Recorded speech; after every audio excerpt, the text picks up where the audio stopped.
want to deviate from that. Otherwise, I will already be said to be unethical. So let me keep to my promise and ensure that we start. And I hope we managed in the few minutes that we had to peruse and to practice a little bit the AU anthem. At least I was generous. So I will ask our audio team to assist us. Obviously, we will sing along, but in the meantime, I'll request that all the honorable members and colleagues let us rise for the singing of the national anthem and the AU anthem. So we'll start with the national anthem of South Africa, and then it will be followed by the AU anthem. We'll be playing the audio. At least it will assist us to be able to, catch up in that space. So over to my left side team so that they can assist us in that regard.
My work is easy because I use ClickUp. Here's how I Thank keep you track very of all much. my tasks. You may I start by be brain dumping seated, everything I need to get done in a list I've view. seen you Next, very I well. set a priority and a due date to keep things on. Observing most members and colleagues, they can actually sing along the AU anthem. And I think it's something that we need to get accustomed to and make sure that it is part of our daily prayer. Like I said, in the legislative sector, while observing that we are a secular state, our rules in the Gauteng legislature provide that for special sittings and for special occasions such as this, we should always make sure that the national anthem as well as the AU anthem is actually performed. That brings us together as Africans and South Africans in particular. So we are going to be starting our journey of the 2-day. As I indicated earlier, it will be 2 days of, reflection and discussing the area of ethics. This session has been arranged and organized by our Committee of Privileges and Ethics in the Gauteng Provincial Legislature. This is so that as a country, as we journey into, the issues around ethics, morality, values, and ensuring that we instill those amongst our leadership, amongst our colleagues in the public service, and also the citizenry altogether. So you'll note that the topics that have been selected, they will cater a quite range of scope. They will touch on a number of issues across various spectrum in trying to ensure that we instill ethical leadership, ethical professionalism within the setup of the public service, and reflect in terms of how we are faring around this particular matter. We note that the country today is faced with a number of issues which, amongst others, touches on the topics that we will be dealing with in the next 2 days. And we expect that in these 2 days, we will come out of this particular space being, enhanced, enriched, same as when you attend, the spiritual spaces, your churches, your mosque, and many others. You come out a different person, much better, improved. And also with ourselves, we believe that in this space, ethically and in terms of principles, morals, values, will come out different people, will improve from what we've been doing. And this period will give us, an opportunity to reflect on how we've been, carrying ourselves as we service the members amongst us, ourselves as the technocrats, but also as the members leaders, into a better South Africa, trying to build a better South Africa and a better Gauteng. The subject matters that will be discussed here, they will ensure that we instill some of the principles along that particular journey. So without a waste of time, I think we'll do the introductions properly after this space have been properly been declared. Our rules in the legislature and also powers and privileges and immunities of Parliament and Provincial Legislatures Act requires that when the legislature sits or operates outside the normal precinct of the legislature, it is required that whatever venue that we use must be declared as a precinct of the legislature. This is so very important that the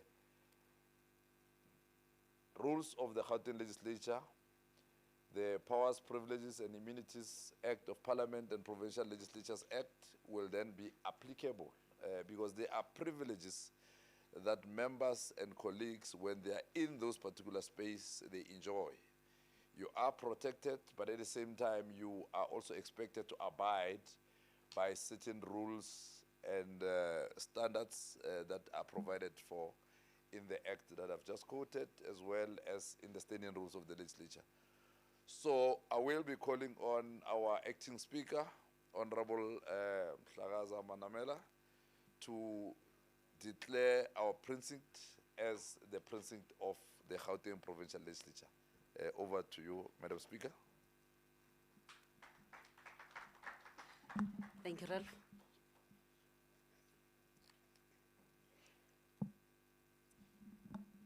I, Vuyo Mhlagaza Manamela, hereby declare Silverleaf, Beechwood Conference Center, Johannesburg, as a precinct of Gauteng Provincial Legislature in terms of Rule 56 of the Standing Rules of the Gauteng Provincial Legislature, read with Section 2(1) and Section 28 of the Powers, Privileges, and Immunities of Parliament and Provincial Legislature, Act 4 of 2004.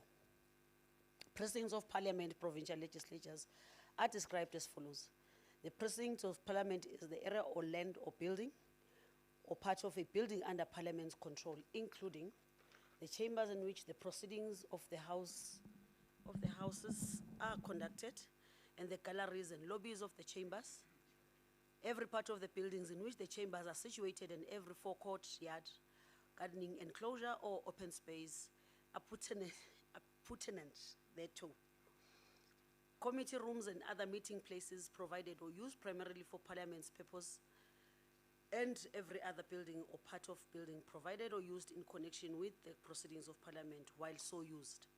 For the duration of this meeting, this place will be the precinct of Gauteng Legislature. Thus, the standing rules of the legislature will apply and govern all the engagements of the day. Thank you.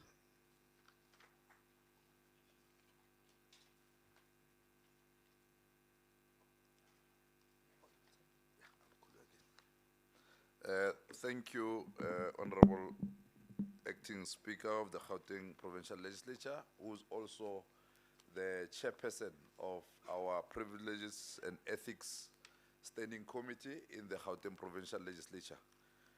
And let me ensure that we then stick to our program. And as indicated earlier, we had a slight delay and we'll try to catch up. We'll have a very short tea break shortly after the address by the MEC. But before that, I'm going to again call back our Honorable Acting Speaker to do a proper welcome as well as the opening address explaining the purpose why we're here, why we'll be spending the 2 days in this particular session. And also in that space, you'll also be able to formally, introduce and welcome all our important guests we've got in our midst.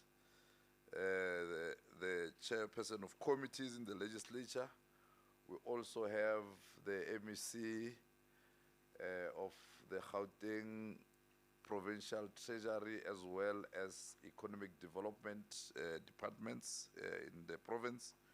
We also have the speakers of various municipalities, so we'll allow, the acting speaker to formally, open this particular session such that we properly acknowledge everyone that are here today, and so that we make sure that everyone who's here, they're able to participate freely with a clear understanding.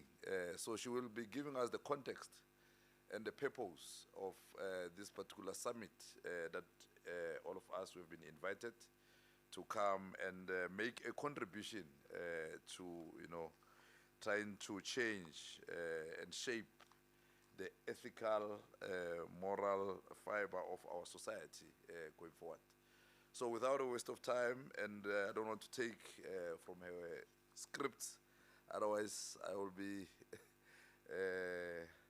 I can be in trouble for plagiarism. So I will be calling on Honorable Acting Speaker Vuyo Mhlagaza Manamela to do the opening, and welcome. Thank you very much.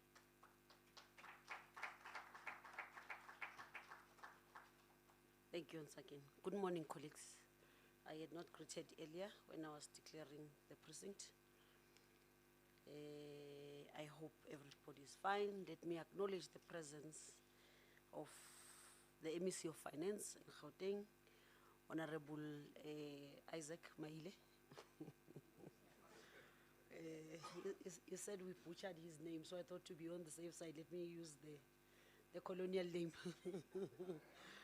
The chairperson of the Joint Committee on Ethics and Members' Interests at National Parliament, Honorable Joseph Henry Brits, who will be joining us later today, the Public Service Commissioner in Gauteng, Mr. Vusmuzi Mabuza, Mr. Palisa Mashabane from the Ethics Institute, our respondent in the morning session, members of the legislature, speakers from all municipalities in Gauteng, the Integrity Commissioner, or other commissioners, respondents to our various sessions planned for this summit. And Adam Kajwa, I did not see the person next to you. You are acknowledged and welcome. The camera is obstructing me, but yeah, I apologize if there are those that I haven't acknowledged, but you are welcome, definitely welcome. I think with the session as it goes, I'll be getting names probably of those who will be coming through, and the Presidium will make sure that I acknowledge, but otherwise, good morning, members of the legislature and ladies and gentlemen. Allow me to forward our sincere, heartfelt greetings from the Gauteng Legislature, Privileges and Ethics Committee and the legislature at large. This summit is of utmost importance to our collective understanding on how we want to see Gauteng and South Africa grow and prosper through good and ethical governance, but ultimately through the rule of law. Esteemed guests, I note the ethical governance is a solid foundation for improving service delivery and sustainable growth in our province. I further observe that ethical and good governance and good work ethic should be in the minds of all of us as politicians, including civil servants, if we are to sincerely improve the livelihoods of the poor in Gauteng. The 1994 Public Service Transformation identified the need for a code of conduct in South Africa as an essential element in raising high standards of ethical conduct and professionalism. Esteemed guests, ladies and gentlemen, no matter how difficult or challenging it may be, we must realize that it's necessary to plan forward, to implement measurable strategies, conduct ongoing fraud risks and risk assessments, and raise public awareness through education and training in good governance and ethics. At the core of the summit's purpose is to assess how unethical practices affect good governance practices, service delivery, and the people's trust in the spheres of government. The core theme of our summit is reflections and projections on Gauteng's ethical governance ecosystem. This theme is supplemented by sub-themes that will be dealt with during Commission's sessions, namely media, responsible reporting, and the threat of misinformation, integrity dynamics of lawmaking in the legislative sector, thou shalt not cheat government, moral compliance and religious informations, I beg your pardon, regulating the integrity of AI or artificial intelligence in the health sector, making political party funding make ethical sense, co-governing in the regulations of lobbying in the public service, service delivery and ethical justice in South Africa. Given this, it is important and imperative to implement ethical principles for economical and social development at the local level. We must deal with the mismanagement as it is increasingly seen as one of the root causes of crime in our society. We cannot allow corruption, poor service delivery to be enablers towards a deteriorating Gauteng. Ethical behavior must continue to make respective jurisdictions more agile, effective through integrity. Esteemed delegates, I must indicate that given some of the existing deficiencies of the subject at hand, it's then befitting that a summit of this nature becomes a platform where we not only speak about challenges faced by public service in our province, but equally look deeper into mechanisms we must employ and adopt in circumventing any potential gaps that could be systematically prevalent. Let us take this opportunity towards having a substantive empirical basis for purpose of tangible solutions. Ladies and gentlemen, as a sector, the legislature sector remains important that we interact on the integrity and ethics regime, conduct interactive sessions on experiences of our respective jurisdictions, including opportunities and or gaps within the ethics infrastructure and integrity regime. Honorable members, guests, ladies and gentlemen, as a province, Gauteng has initiated efforts to develop review innovative strategies that will guide the functionality of Gauteng Speakers Forum, among others. This will have managed to and to continue achieve this through our Gauteng Sub-Forum on Ethics, which I also chair. This structure is composed of all speakers of our municipalities. In this instance, we interact intensively through trainings on ethics and seminars and focus stakeholders and role player communications. We have also been having engagements with the Office of the Premier in the province where we need to inculcate a culture of ethical governance to the executive. As you might have noticed in our today's program, where the majority of our discussions had are members of the legislature's Privilege and Ethics Committee, who are equally happy to share some of our experiences and other existing challenges. I'm also certain that the speakers from our municipalities across the province present here today will equally do so. Guests, it is my sincere hope that we will have an interactive and engaging exchange of our experiences and we propel and steer the ship forward. It is my sincere belief that over the next 2 days, we will be able to achieve the following key outcomes through our session: develop an understanding on how best to modernize the public service and accelerate social transformation in Gauteng; institute collective moral, ethical norms and standards in lawmaking; consider the enhancements of existing ethics oversight and accountability mechanisms; augment the accountability function and role of the executive; and ensure that the NDP, National Development Plan, is further realized, amongst others. We must commit to this cause over the next 2 days. Esteemed guests and the people of Gauteng, I now welcome you and of course declare the 2025 Gauteng Ethics Summit officially open. I thank you.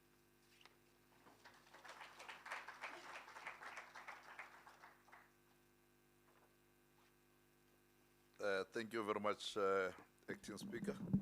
And thank you, our audience. I think you can do much better in terms of acknowledging, the welcome and opening address by giving her another round of applause. I think part of the opening remarks, you would have reflected on the journey that as a country we have been through this issue as a new democracy. It will take us some time, and it's one aspect that we should not falter and we should not leave it behind. We are having, issues as a country that require, this kind of deliberations, this kind of interactions, such that we shape a better South Africa and a better Gauteng and all our municipalities. And hence, the members of the subcommittee, led by speakers of various, municipalities, are also here.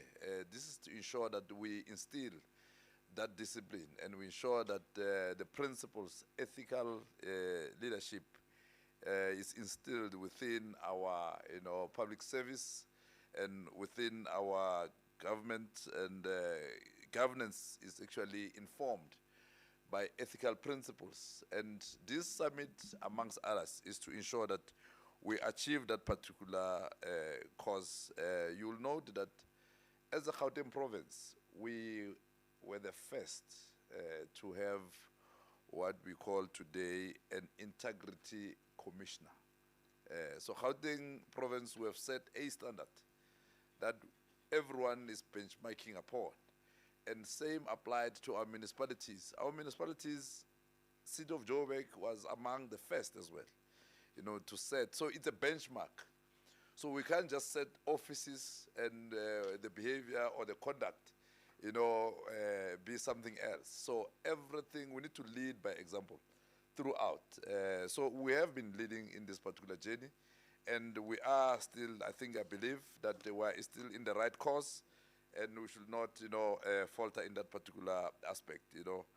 Our first integrity commissioner in Gauteng Provincial Legislature was a former judge, Judge Jules Browdy, who set the cause and ensured that the legislature developed a code of members' conduct, which regulated, the members' conduct within the Gauteng legislature. Like you would have heard earlier on, when the acting speaker was opening, she, amongst others, touched on the powers, privileges, and provincial of Parliament and Provincial Legislatures Act. Amongst other things that that Act provides is the privileges that members enjoy whilst conducting their business within the legislature and Parliament and also its committees. So at times members are able to because it wants to promote in the main the issue of freedom of speech, amongst others, to ensure that they speak freely without fear or favor. They raise pertinent issues. So at times, others feel that they have too much protection because that act states that they will not be civil liable for any of the things they say whilst in the parliament precinct or in committee business or the sittings. But what I can assure members is that that very same act provides for ensuring that the conduct of members is regulated. So through our Privilege and Ethics Committee, any misconduct of members, be it within the committee or the House, can be subjected to a discipline within that particular context. So it's not like they get scot-free. But the Act provides those privileges to ensure that they don't fear to raise, pertinent issues that affect our society. They are protected from criminal and civil liability. So without waste of time, I was just, as we reflect in this particular journey, thought, let me highlight that particular aspect, that we come a long way, and we will also reflect on a number of integrity commissioners as well as going to our municipalities as we journey throughout these 2 days. Like I said, we had Jules Browdy as our first. We'll talk later to the second, and we are currently sitting with the third integrity commissioner in the province of Gauteng. So without a waste of time, honorable members and colleagues, I'm going to invite Honorable MEC Maile, but just by way of introduction, Honorable Maile is the MEC currently responsible for the Gauteng Provincial Treasury Department as well as Economic Development Department. So he's running two departments. He's an executive authority of those particular two departments. But he has been with the legislature for quite some time. He started in 2009 in the Gauteng Provincial Legislature, and he joined the executive in 2010 during the World Cup. He was the MEC for Sports, Arts, Culture and Recreation during the World Cup, as we were hosting different countries in our province. But before joining the legislature, he has been serving within the youth formations, amongst others, the Congress of South African Students, that's known as COSAS in short, but he was also the provincial chairperson of the ANC Youth League in Gauteng from 2010 to 2013. So you would have been also MEC, served in various portfolios in the Executive Council of Gauteng. Like I said, in 2010 when he started in the Provincial Executive Council, he was the MEC for Sports, Arts, Culture and Recreation until 2014, and later on served as MEC for Economic Development until 2019 when we went to elections. And thereafter, when he came back in 2019 after the election, he was MEC for Human Settlement, Urban Planning, Cooperative Governance and Traditional Affairs. He served in that period until 2022. You'll remember that there was a change in the executive. New premier was elected in 2022. And he also then served under premier who took over in October 2022. There he served again as MEC for Human Settlement and Infrastructure until we went to elections in 2024 last year. And after the establishment of the 7th legislature, he was furthermore appointed to his current position as MEC for Provincial Treasury, Gauteng Provincial Treasury, as well as MEC for Economic Development. And in terms of academic, participation and engagement, he has obtained a tertiary certificate in intergovernmental relations and also a diploma in public relations. That was way back when he joined the legislature, and in April 2017 he graduated from the University of Witwatersrand, in short known as WITS. He graduated in leadership and governance, and later in 2023 he was also awarded or graduated in Bachelor of Laws with the University of South Africa, known as UNISA. So we are having a MEC who's well-rounded. He has been in the legislature for quite some time, more than a decade now. So he will be able to reflect and share with us, some of the challenges and some of the recommendations, reflections, while serving in different portfolios. So as our keynote addresser, he will be addressing us on those particular issues and reflecting. And I will be giving over to MEC Maile. Thank you very much. You can clap hands for him. Thank you.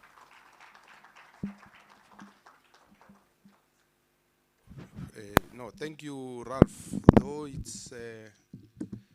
sounded like you were reading my obituary.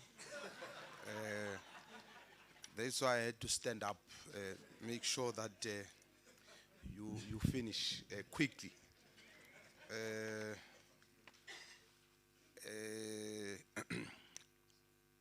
Let me start by thanking the program director and then thank the deputy speaker of the Gauteng legislature, the chair of chairs, the integrity commissioner, and thank the speakers of the various councils who are here, and members of the legislature. I see there's few chairpersons of various committees in the legislature. I also saw leaders of various political parties that are represented in the legislature, including the fighters, but not all of them are wearing their overalls. I must report to the CIC that fighters are now being corrupted. They are no longer ethical. So we also want to acknowledge the Father Mkachwa. The gentleman that the deputy speaker said is not seeing, I think Kintate said Mazibuko, if I'm not mistaken, if I can still see properly, the 1976 generation is in the house. I would also like to thank Me Palisa Mashabani. We look forward to hearing from you on issues of ethics. And we'll also like to acknowledge everyone that's in the house. It is an honor and a privilege to stand before you this morning on the occasion of the start of the 2025, and I'm told it's an inaugural, the first one. So we must congratulate the Deputy Speaker and the legislature. There can be no question that this gathering is crucial at this juncture where the society in which we belong and the government that we lead is confronted with ethical nightmares that threaten to erode the possibility of prosperity in our province. The Gauteng Ethics Summit is taking place at the time when the people of South Africa are intently glued to the ongoing judicial and parliamentary inquiries into criminality, political interference, and corruption in the criminal justice system. This commission and the parliamentary inquiry, like others before it, has laid bare the extent to which our country is facing an ethical crisis that extends to the upper echelons of public institutions of the democratic state. A week ago, the Special Investigating Unit released a damning interim report into what is undoubtedly one of the biggest legal and ethical failures that we've had to confront as a provincial government. And just a month ago, the people of Gauteng had to read through a report outlining and quantifying the extent of the resource mismanagement of water infrastructure at the time when the province is confronted with a debilitating water security crisis that is tearing communities asunder and decimating the provincial economy. These issues, though uncomfortable and difficult to reflect on as a political leader, demands honest reflection and cannot be swept under the carpet when we know that the residents of Gauteng are victims of its consequences. As we gather for this ethics summit, we should begin by recognizing that to engage with the question of ethics is fundamentally to do as Amilcar Cabral in Cape Verde instructed. And he said, I want to quote, "Hide nothing from the masses of our people. Tell no lies. Expose lies whenever they are told. Mask no difficulties. Mistakes, failures, claim no easy victories." A close quote. This statement defines the ethos that should guide any leader who believes in the importance of ethical leadership. Program Director, Gauteng and South Africa are not alone in confronting ethical nightmares. The erosion of ethics extends beyond our borders, and I dare say has cemented itself into the heart of institutions that are meant to protect and defend inherent human rights. The world is bearing witness to multiple genocides and massacres, from the Democratic Republic of Congo to Kashmir, Sudan to Myanmar, Manipur to Haiti, northern Nigeria to Palestine. While all these have in common what all these have in common is that institutions that are meant to prevent and end the violence are collapsing under the weight of ethical failures by political and business leaders alike. The violence continues not because there is no path to peace, but because war has not just victims but beneficiaries too. When the latter makes the unethical decisions to prioritize interest and accumulation at the expense of people and the environment, these become more than just wars of power. They become wars of ethics. We will hear the word ethics a lot over the coming 2 days, and there will be many correct definitions of the term. Academics joining us at this summit have debated the meaning of ethics, and purists have contended that it is a branch of philosophy. However, the reality is that the all-embracing practical nature of ethics links it with many other areas of study, including anthropology, biology, economics, history, politics, sociology, and even theology. As the religious leaders here with us today will argue and agree, Bishop, yet ethics is distinct from such disciplines because it is not a matter of factual knowledge in the way that the sciences and other branches of inquiry are. Rather, it has to do with determining the nature of normative theories and applying these sets of principles to practical moral problems. Nowhere is this application more important than in public administration, where we are invested in the difficult responsibility of the execution, oversight, and management of government policies and the management of public affairs. It is thus apt that the theme for this summit is reflections and foresights on Gauteng ethical governance system.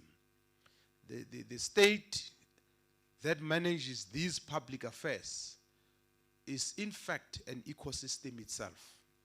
It's complex, interdependent parts and processes, including citizens, institutions, laws, and their interactions within the province, highlights the dynamic and reciprocal relationship with the body politic, emphasizing how external and internal factors influence its overall health and stability, similar to how natural ecosystems are affected by various forces. Within this state ecosystem also exists an ethics ecosystem that refers to the interconnected components that establish and govern ethical behavior within the government. It involves formal and informal elements such as policies, education, and tools, as well as the individual and organizations who create, implement, and participate in these ethical frameworks to ensure responsible conduct. In framing the ethics ecosystem in this manner, it becomes clear that it is not just the government, but the people and all other stakeholders, including businesses and civil society, who play a crucial role in ensuring the protection of the ethics ecosystem. Honorable members of the legislature present here today, in just a few weeks, the city of Johannesburg will be hosting the G20 Heads of State Summit, alongside other summits, including the Social Summit, a platform for integrating civil society voices into the G20 decision-making process. One of the key focuses of this 2025 Gauteng Ethics Summit is the global effect of the push to economic and environmental justice. This is an area in which the subject of ethics is especially pronounced. Addressing the official assumption of South Africa's presidency earlier this year, President Cyril Ramaphosa stated that the country has adopted the theme solidarity, equality, and sustainability for its G20 presidency. He outlined the key priorities that will be focused on by South Africa. The first is taking action to strengthen disaster resilience. He contended that the increasing rate of climate-induced natural disasters is affecting countries around the world with devastating impact on poor nations. As such, South Africa will elevate this issue to the leader level, calling for the global community, including international financial institutions, development banks, and the private sector, to scale up post-disaster reconstruction.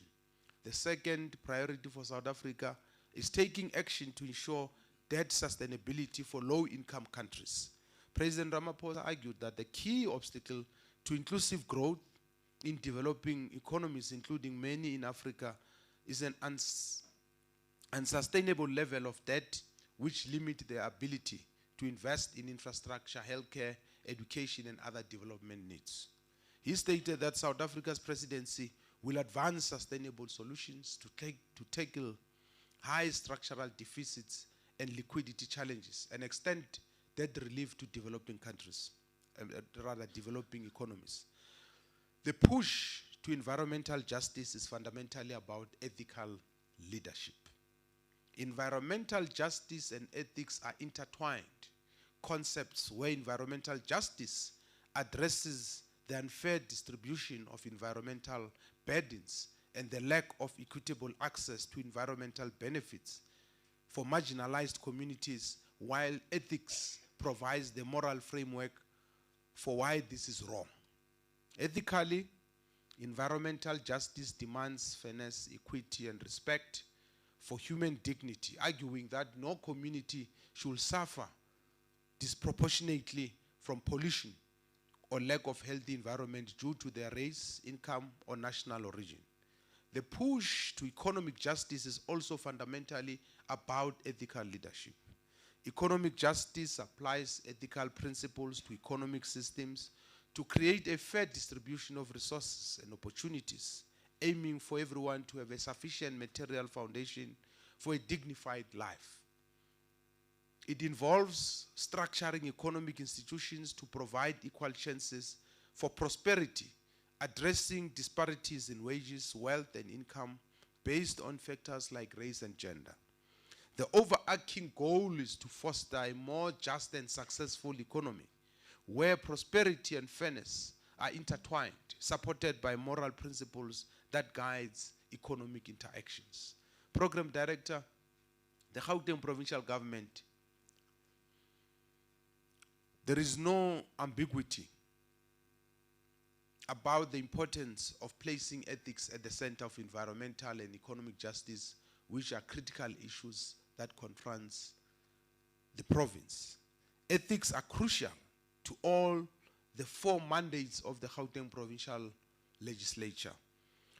The processes of lawmaking, oversight, public participation, and cooperative governance are anchored on ethical leadership. Not only must leaders demonstrate appropriate and virtuous behavior in their words and actions, but the decisions that we take must be based on ethical principles and common good.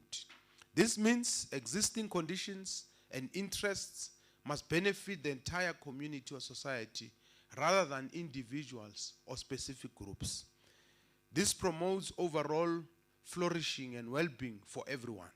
It is for this reason that one of the most impactful mechanisms that must be strengthened in the ethics ecosystem is consequence management for legislatures and officials who engage in actions that do not promote the common good. Whether this is corruption, maladministration, misappropriation of funds, nepotism, or even laissez-faire attitude towards service delivery, such actions undermine the ethics ecosystem and erode good governance. The role of the Gauteng Provincial Legislature is to oversee the administration of the Gauteng Provincial Government. This oversight role is critical. The true test of democracy is the extent to which the legislature can ensure that the government remains answerable to the people.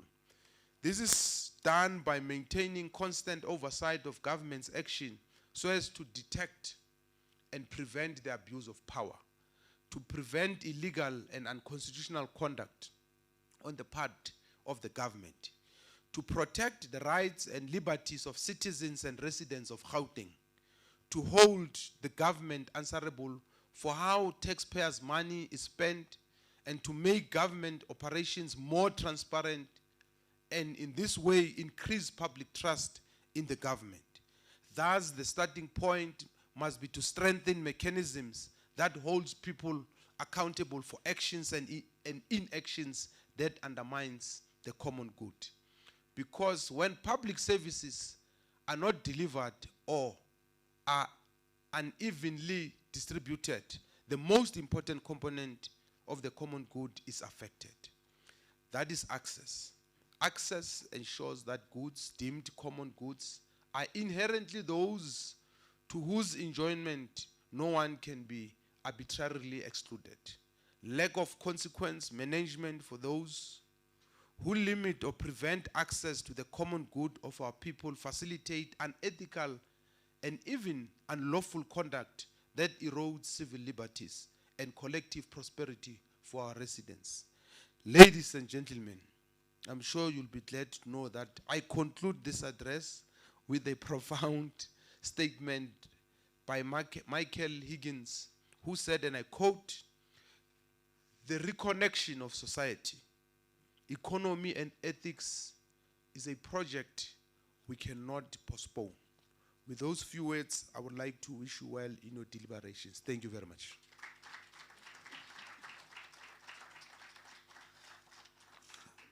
Thank you very much, MEC Maile, and the audience. I think we can do much better, in terms of, yes, thank you very much.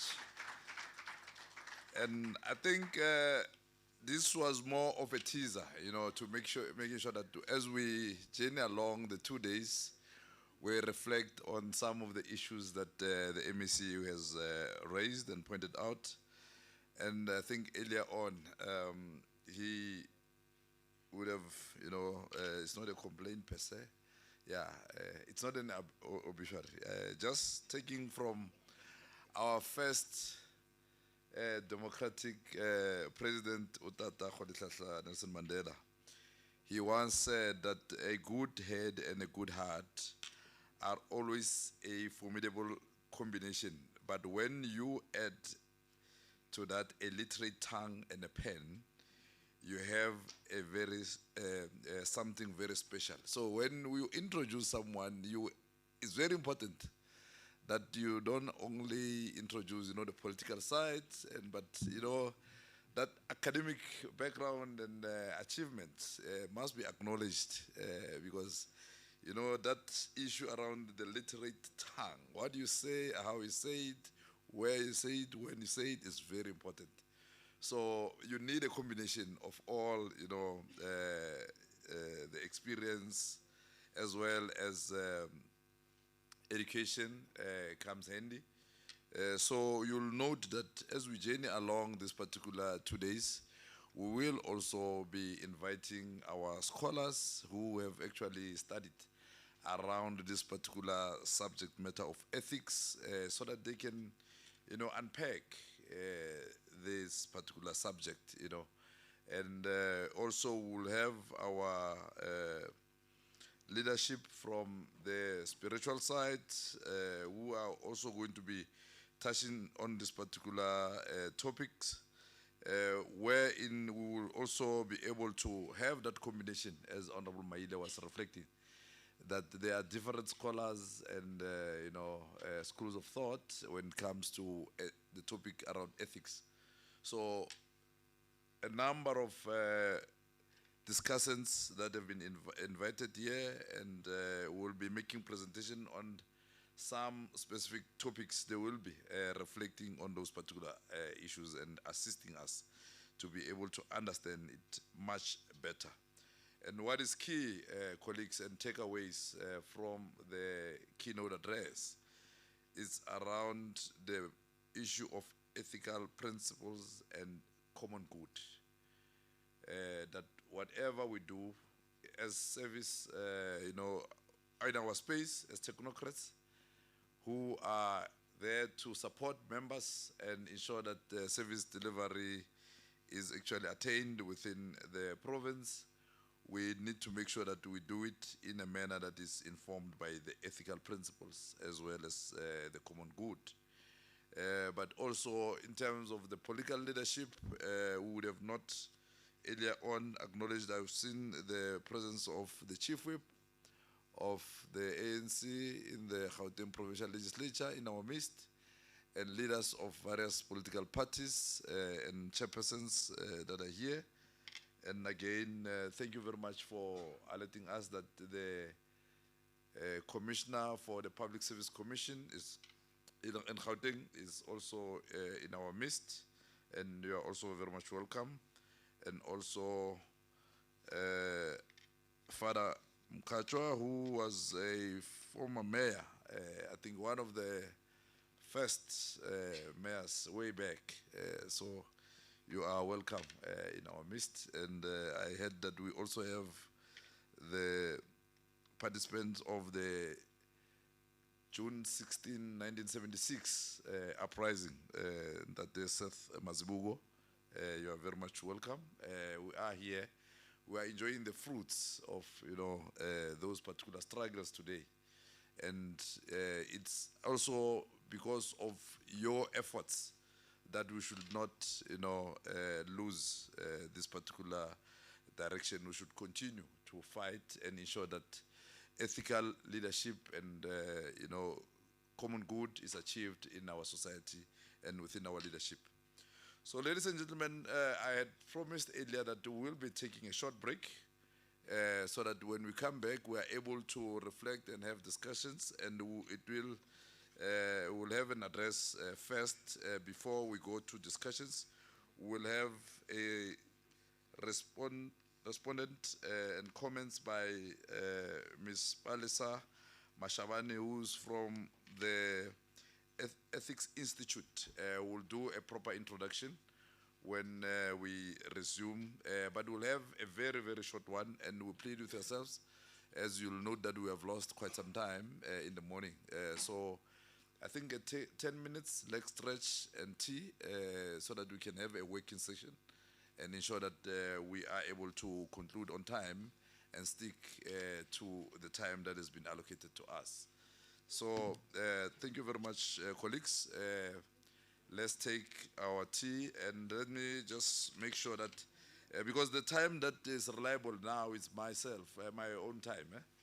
So it's 11:08. So we're coming back exactly at 11:18. So we're starting at 11:18. Thank you very much. Tea is served outside. Oh, sorry, before we go out, I was informed earlier on that there are vehicles that bumped into each other outside. Apparently, there's a car that rolled back. Maybe the brakes were not fastened properly. The number plate is FV63HRGP. It's a chef. And another vehicle is LY80.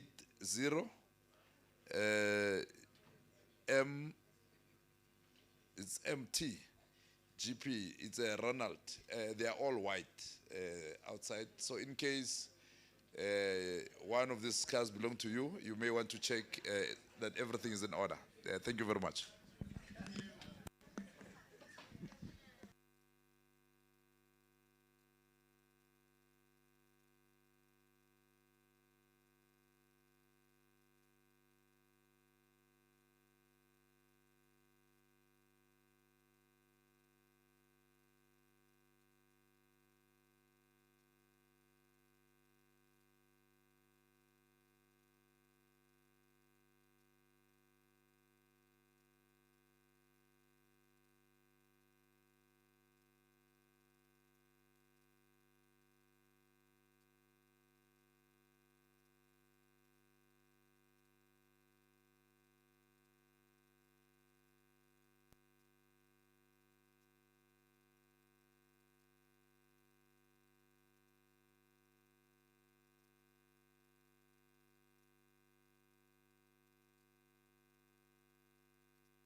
Order. Thank you, honourable members. Welcome back, and colleagues.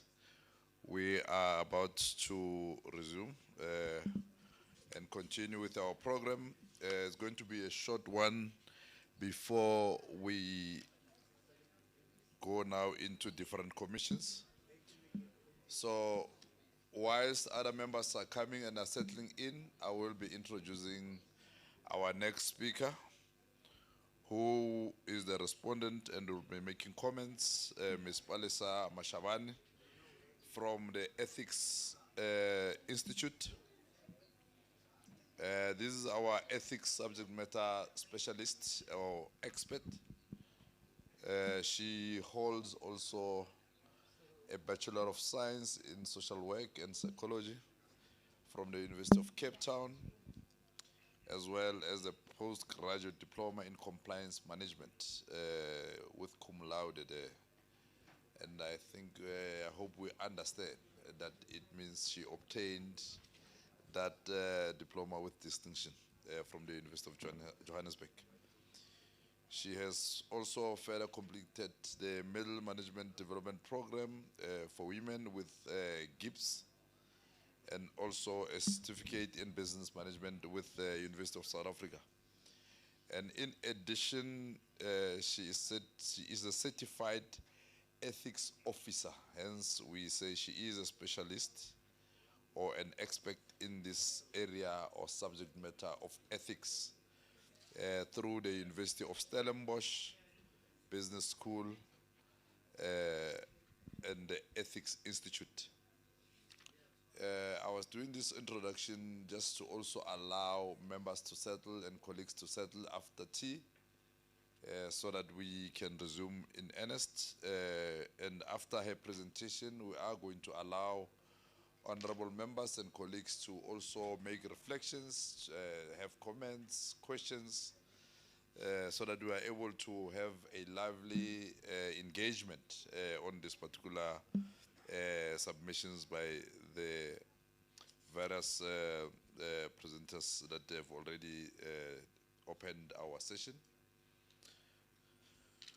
So, Ms. Mashavan, like I said, she serves as the faculty for Flagship Ethics Officer Certification Program and contributes to the developing and capacitating ethics professionals across sectors.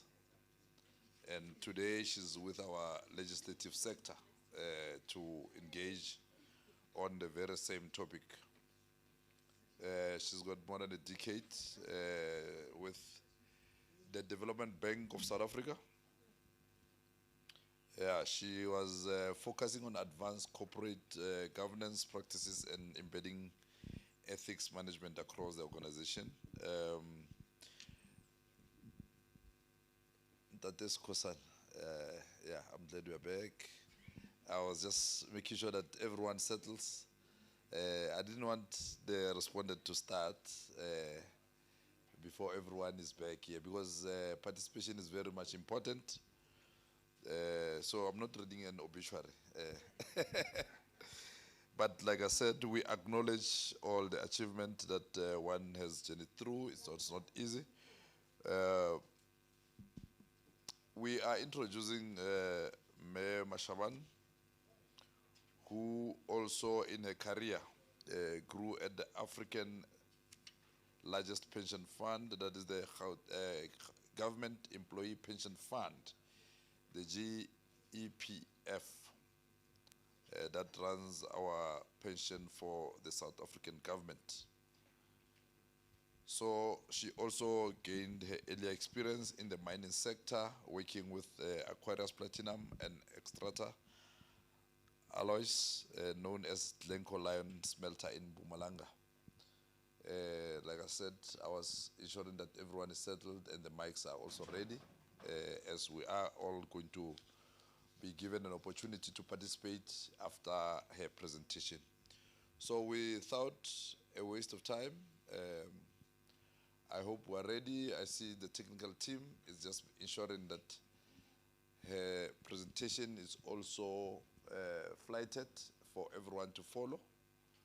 And for ease of reference, so there will be a flight in the presentation as she go along, or did you share it with the colleagues, our IT team?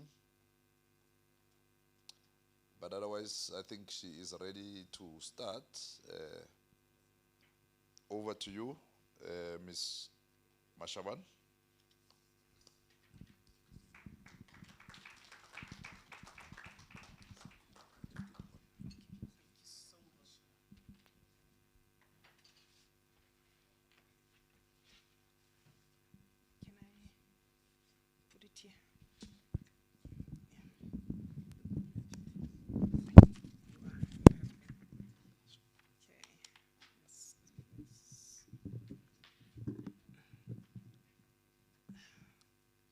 All right. Thank you so much. We're good. Okay. Okay. Thank you so much, colleagues. Let me take this opportunity to greet the program director. Thank you so much, Mr. Chilwane, for the kind introduction. I see the house is almost full now, so we can begin.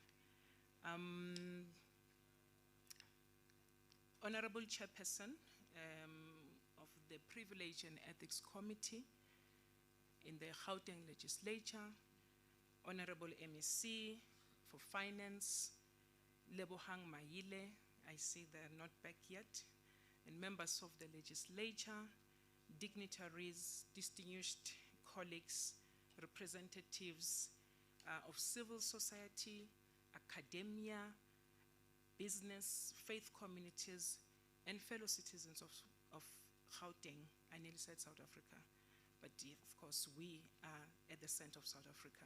Citizens of Gauteng, may I take this opportunity to greet everybody and say good morning. Thank you. I also bring greetings from the Ethics Institute CEO, Dr. Liesel Groenewald, and the entire team of Ethics Institute. And as I said, we are here and we are very privileged. It is indeed an honor and a responsibility. I take it as a responsibility to respond and share some thoughts and comments as we reflect on the visionary and reflective keynote address that was delivered by our Honorable MEC on this inaugural Ethics Summit for the Gauteng Legislature. In a nutshell, the MEC's address really reminded us that finance is not merely about numbers, but it's about values. It's when we manage these public resources in an ethical manner that we therefore honor the trust that has been placed on us by our citizens. When we fail to do so, it is a betrayal on them. That's, in essence, what therefore managing what we have been entrusted with is about transformation. Transformation of people's lives and their livelihood. And as this summit is aiming to address the problem statement, which is South Africa faces serious ethical challenges. In fact, MEC says ethical crisis. We have an ethical crisis, which present themselves as corruption, abuse of power, and erosion of public trust, which he referred to. These challenges, as he has reminded us, they hinder our administration. In fact, our administration is in tatters, simply because of these challenges. They weaken the very rule of law that seeks to protect and advance humanity in our society. But also what it does is that it compromises business confidence or trust. I mean, South Africa has to prove beyond any reasonable doubt that it is a good soil for any investor to actually invest in. But I believe, colleagues, that these ethical challenges are not insurmountable. But we are here today because we want to have the honest reflections, honest conversations, as the MEC said, because without them, this just becomes another summit. This just becomes another sitting in the legislature, as it was opened today. But I think it becomes important that before I even reflect further on what the MEC shared with us today, is that I provide simple definition of ethics according to the Ethics Institute's definition, because we try to make it as simple as possible so that in its simplicity and it being profound, it can be applicable. Because if it's an abstract that people cannot engage with, interact with, relate with, then we don't even know how to actually integrate it into the ecosystem. Now, just to reflect on what MEC said, to say ethics is at the core of this ecosystem that we're talking about. And we believe that this ecosystem is an integrated ecosystem. And at the center of that integrated ecosystem is ethics. Now, at the Ethics Institute, we say ethics is a shared meaning. And I think that's where this common good comes from. To say, if I regard my decision, my action, my conduct to be correct, to be right, to be moral, I have to consider that through the lens of the rights of the other person or the stakeholders. If in any way what I deem to be right harms the other person, I have to pause. Because then I need to say, what is that disequilibrium that exists between what I deem as rightfully mine and what is harmful to other people's rights? Because we live in a country where people are so into what is right for them, such that the other person, the other stakeholders, in terms of what their rights and responsibilities are, we kind of like don't look into that. But ethics says pause before you conduct yourself in a particular manner, before you can make a decision, before you can relate with your stakeholders, internally and externally. Are my decisions reflecting the values that, firstly, as an individual, I ascribe to, but also as an organization, as a legislature, as a municipality, etc., do we reflect those? So, in simple terms, it's really what we, as a collective, define as what right, the moral standards, that integrity. Remember, integrity is me doing the right thing even when nobody's looking at me. I was just intrigued, by the way, by the lady who's taking care of our restrooms. I found her cleaning in there, and she will take a step back and look at that mirror to determine that, is it up to the standard? Because if she can see herself in a manner that satisfies her, then she knows that whoever is going to come and make use of this facility will enjoy it. So we often say that this ethics, can we not make it too complicated such that people don't know how to relate with it? Let's make it simple, but it's a collective meaning for the common good, as it has been said. Now, the role of the legislative sector.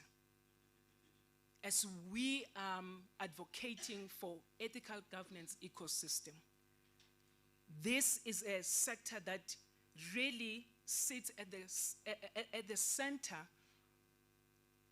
of the executive and the people on the ground. And that's why I have said here that the legislative sector is the anchor of our ethical ecosystem. Without it, we are going to drown. Without it fulfilling its mandate, we are going to drown. So it's that anchor that is holding the ship of this province. And that is why our confidence in it really has to be harnessed. So in it making the law and guiding the governance, overseeing the executive, it gives the voice to the citizens who request and demand accountability, as the MEC has alluded. Hence, access to ethical governance is a prerequisite. If we really want to have an ethical ecosystem in our province, therefore, ethical governance ought to be a prerequisite. Ethical governance is not just a concept, but it's a doing phrase. Somebody has to do something to actually make it effective. So it's the parliament, it's the provincial legislatures as represented here, and councils that must ensure that no barriers can prevent ethical conduct, and that municipalities are empowered to uphold integrity, because management and governance of ethics should not be left to chance. That's what we always encourage the leaders in organizations as the Ethics Institute. If you are serious about integrity, it being integrated into the ecosystem of your organization, you cannot leave ethics to chance. And people often say, no, we don't have budgets, we've got constraints in budget. And I often say, show me your budget, then I will know how serious you are about governing and managing integrity. If the legislature leads, and note the word if, meaning that it takes the willpower, and there's a political will that really must be exercised, such that when the legislature leads, if the legislature leads, Gauteng can become a model of ethical governance for South Africa. Not just known to be an economic hub, but also priding itself to be that model of ethical governance. And Mr. Chulane did allude earlier about some of the great initiatives that we have. But he also challenged us to say, we have the initiatives, we have the programs, but we are the people that make them to be effective. And therefore, the challenge lies with us. Allow me, colleagues, just to reflect on 5 ethical considerations, linking them to the MEC's keynote, the summit's objectives, and our lived realities in Gauteng. The first one is ethical stewardship of public resources. As MEC said, colleagues, we have seen how corruption, particularly in this volatile area of procurement, has weakened trust, most painfully, when trust was needed the most. We saw during the COVID, the PPE scandal. Some of us are still experiencing the consequences of that, when funds meant for frontline health workers were stolen. And now the MEC makes reference to the Tembisa Hospital scandal, and so on and so forth. But I think what I just want to highlight there is that when the procurement is weakened or is so corrupted, it really takes away the humanity that all of us, according to the Constitution, have a right to. So every rand that is wasted on corruption, every tender that is inflated so that somebody can benefit, MEC said there is a war of ethics. And in the war of ethics, they're not only victims, but they're also beneficiaries. And that is why they will want not to be called to account. They don't want to be responsible because they know that they benefit from that. So for every tender that is inflated, every luxury car Like the minister said last week, some of these cars, we can't even call their names. They're so complicated. Every luxury car purchased with public funds represents a textbook, not bought. We have become a country that has really declined when it comes to education consciousness. Our priority when it comes to the education is something that really needs attention. I don't know how many other countries, even provinces, that will be reported that schools have been closed. Yet we have the corruption that is cancerous in our society.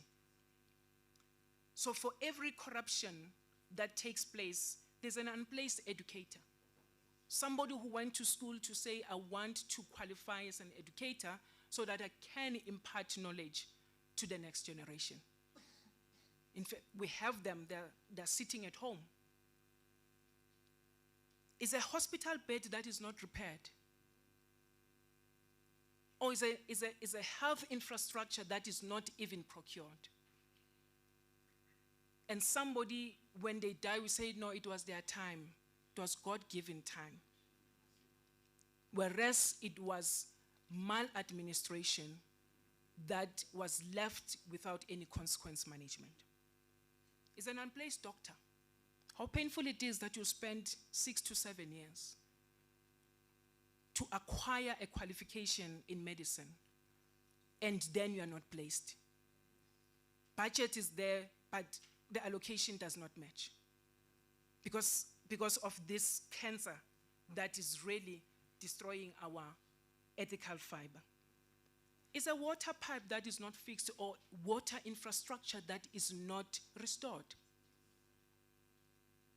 I mean, at this day and age, 2025, we have people with the placards to say, we want water, we want water.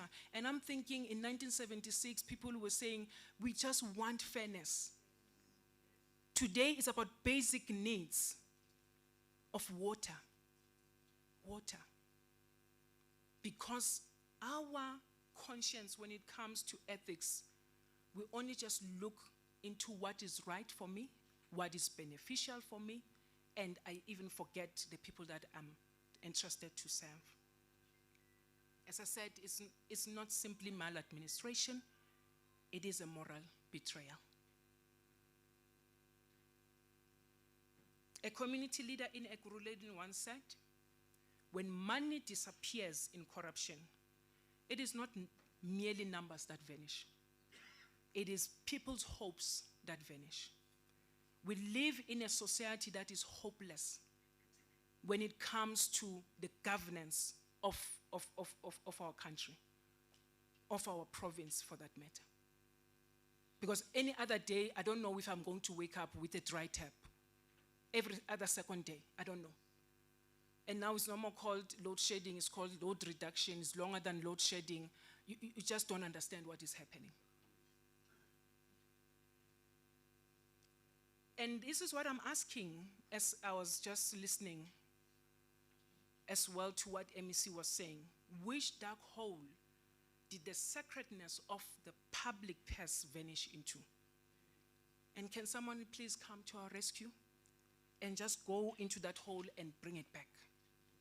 Because the sacredness of that has been lost.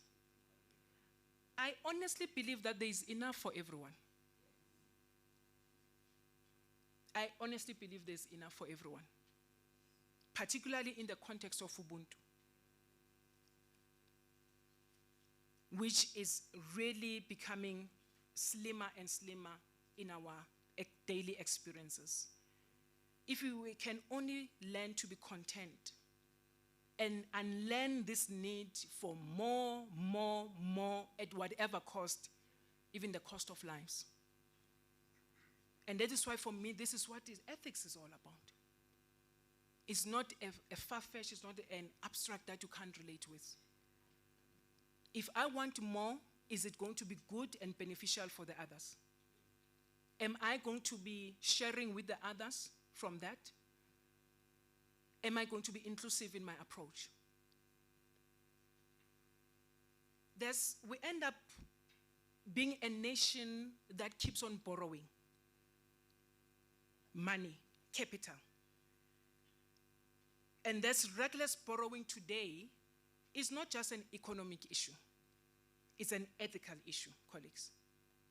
We cannot mortgage the future of our children for short-term political gains.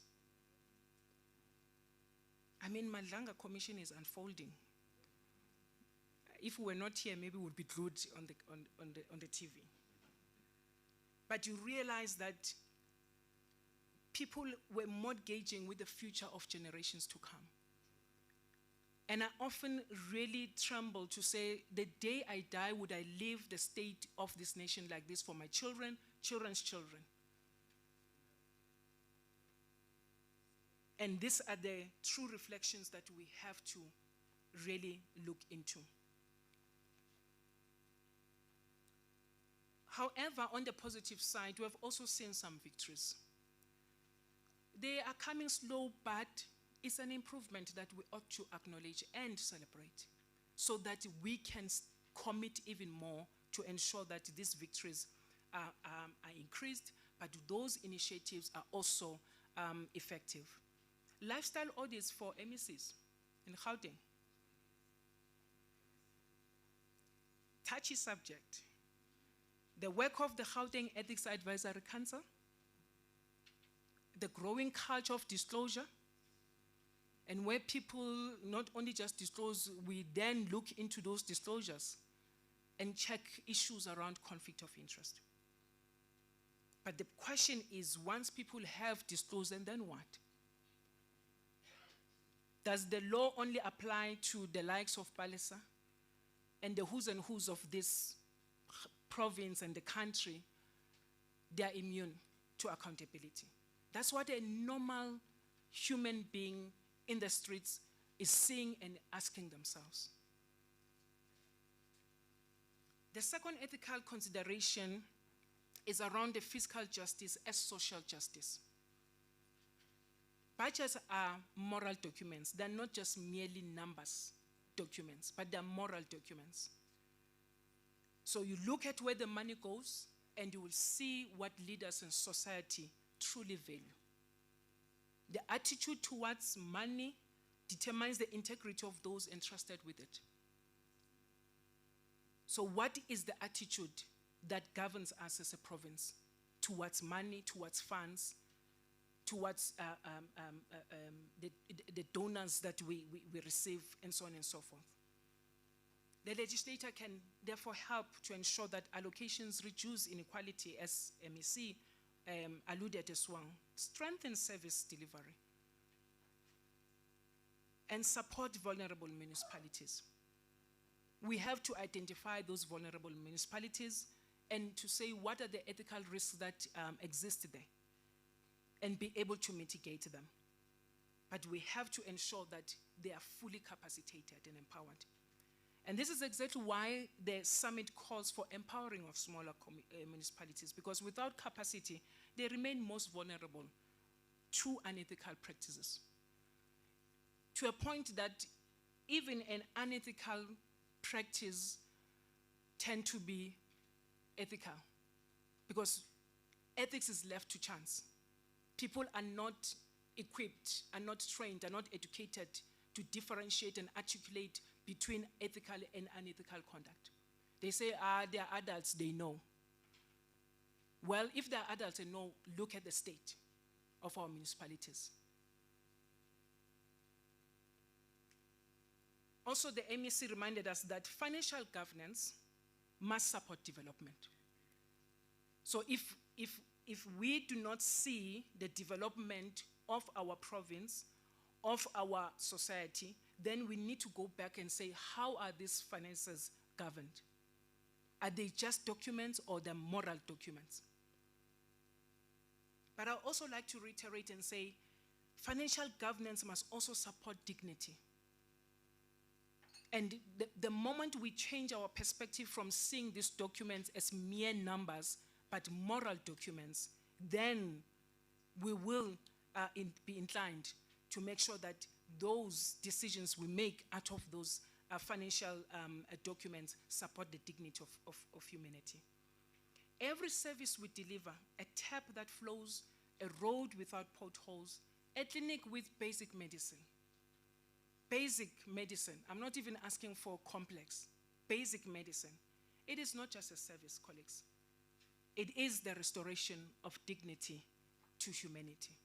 This is everybody's constitutional right in the province of Gauteng and South Africa.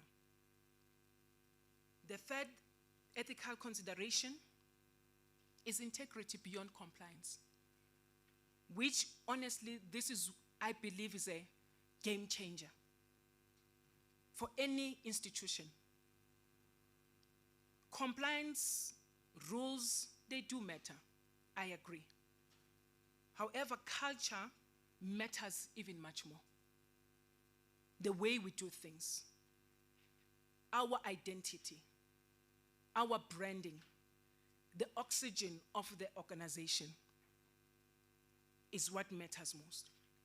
Compliance is the floor but not the ceiling, meaning that regulatory requirements are just the bare minimum ethical standard. We need them, they guide us, they direct us, they govern us, but they're just a starting point and not the ultimate goal for an organization or even a profession. True success, excellence that it was spoken about, long-term competitive advantage, come from striving for higher standards, which is the ceiling, such as building trust, fostering a strong ethical culture, and implementing best practices beyond what the law mandates. So compliance we need, yes. But ethics and ethical culture, that's what we need to mold even much more. As much as compliance is needed, I think I've made my position clear. The legislature must strengthen internal ethics channels. And I'm glad that there is integrity commissions. So those committees, those commissions, the codes of conduct, they need to be a living document, integrated into the ecosystem of our legislature and the entire province. But it must also promote a culture where officials no more ask, is this legal? But rather ask, is this right? Is this right for me, for us, and our stakeholders? And when you talk of stakeholders, we have to identify what are the stakeholders. And therefore, our decision-making must be such that we ask ourselves, is our decision right for us and our stakeholders? Is our conduct representative of what is right for us and our stakeholders? Is how we relate to one another and our stakeholders resonate with our ethical culture? So an official may tick all the right boxes, follow all the right procedures, and yet still manipulate outcomes for personal gain.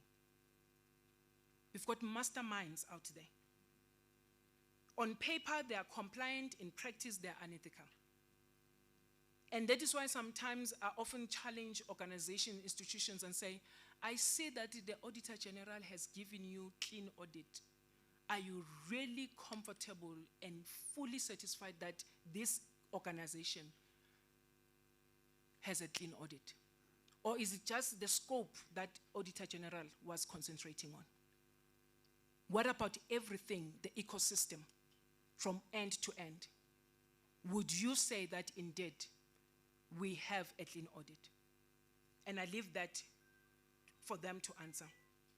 So each ethics lives not in manuals or writings, but in mindsets. So it's a mindset that we need to work on, cultivate, and make sure that we sustain in our organizations. But how do we do that? It's about the leadership that is genuine and authentic in its exemplary behavior.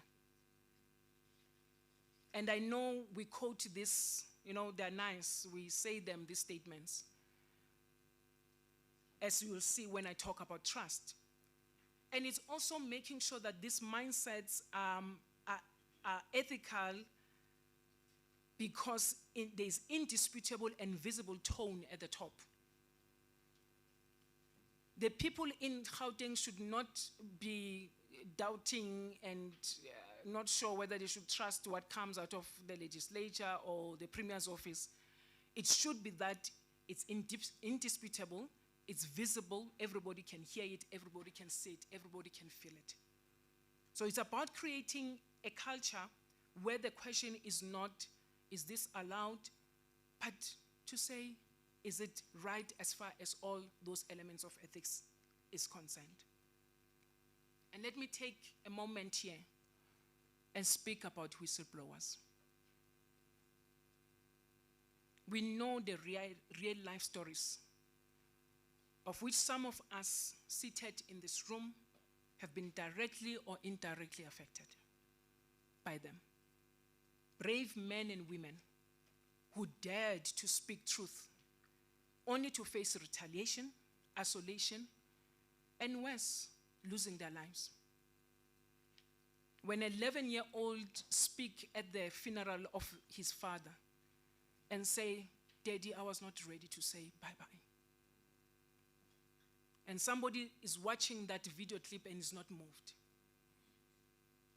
Then I'm asking, what has happened to our moral fiber? And I'm looking at this audience and say, please help our society. The protection of the whistleblowers is an ongoing debate of concern. It's one thing to have legislation meant to govern the protection of whistleblowers, whereas the lived contradictory experiences are harmful. The loss of lives, livelihood, and sanity of those brave professionals and patriots has become a deterrent for responsible reporting of misconduct and corruption. People are shying away now from reporting because they know that they might be next. Should we say to people when we conduct ethics training and we're sitting in forums like this, should we say, until you have made a personal decision to lose your life, keep your mouth shut? Because I cannot promise anybody that they will be fully protected by a piece of legislation. It's about the culture that we create that would encourage people to report misconduct and corruption. Nowadays, whistleblowers are treated as traitors when truly they are guardians of integrity. I would like to take this moment to recognize and appreciate all those guardians of integrity, both alive and those who have transitioned, for making courageous differences where they occupied space, in their institutions, in their professions, in their societies. And some of them, not that they were actively, directly blowing the whistle, they were just merely fulfilling their obligation.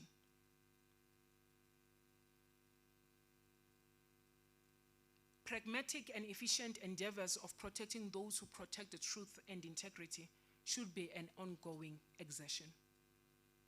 The Gauteng Ethics Advisory Council, which plays a vital role in embedding integrity by advising the Premier, shaping codes of conduct, raising awareness, is work that must be fully integrated into the legislature's oversight processes.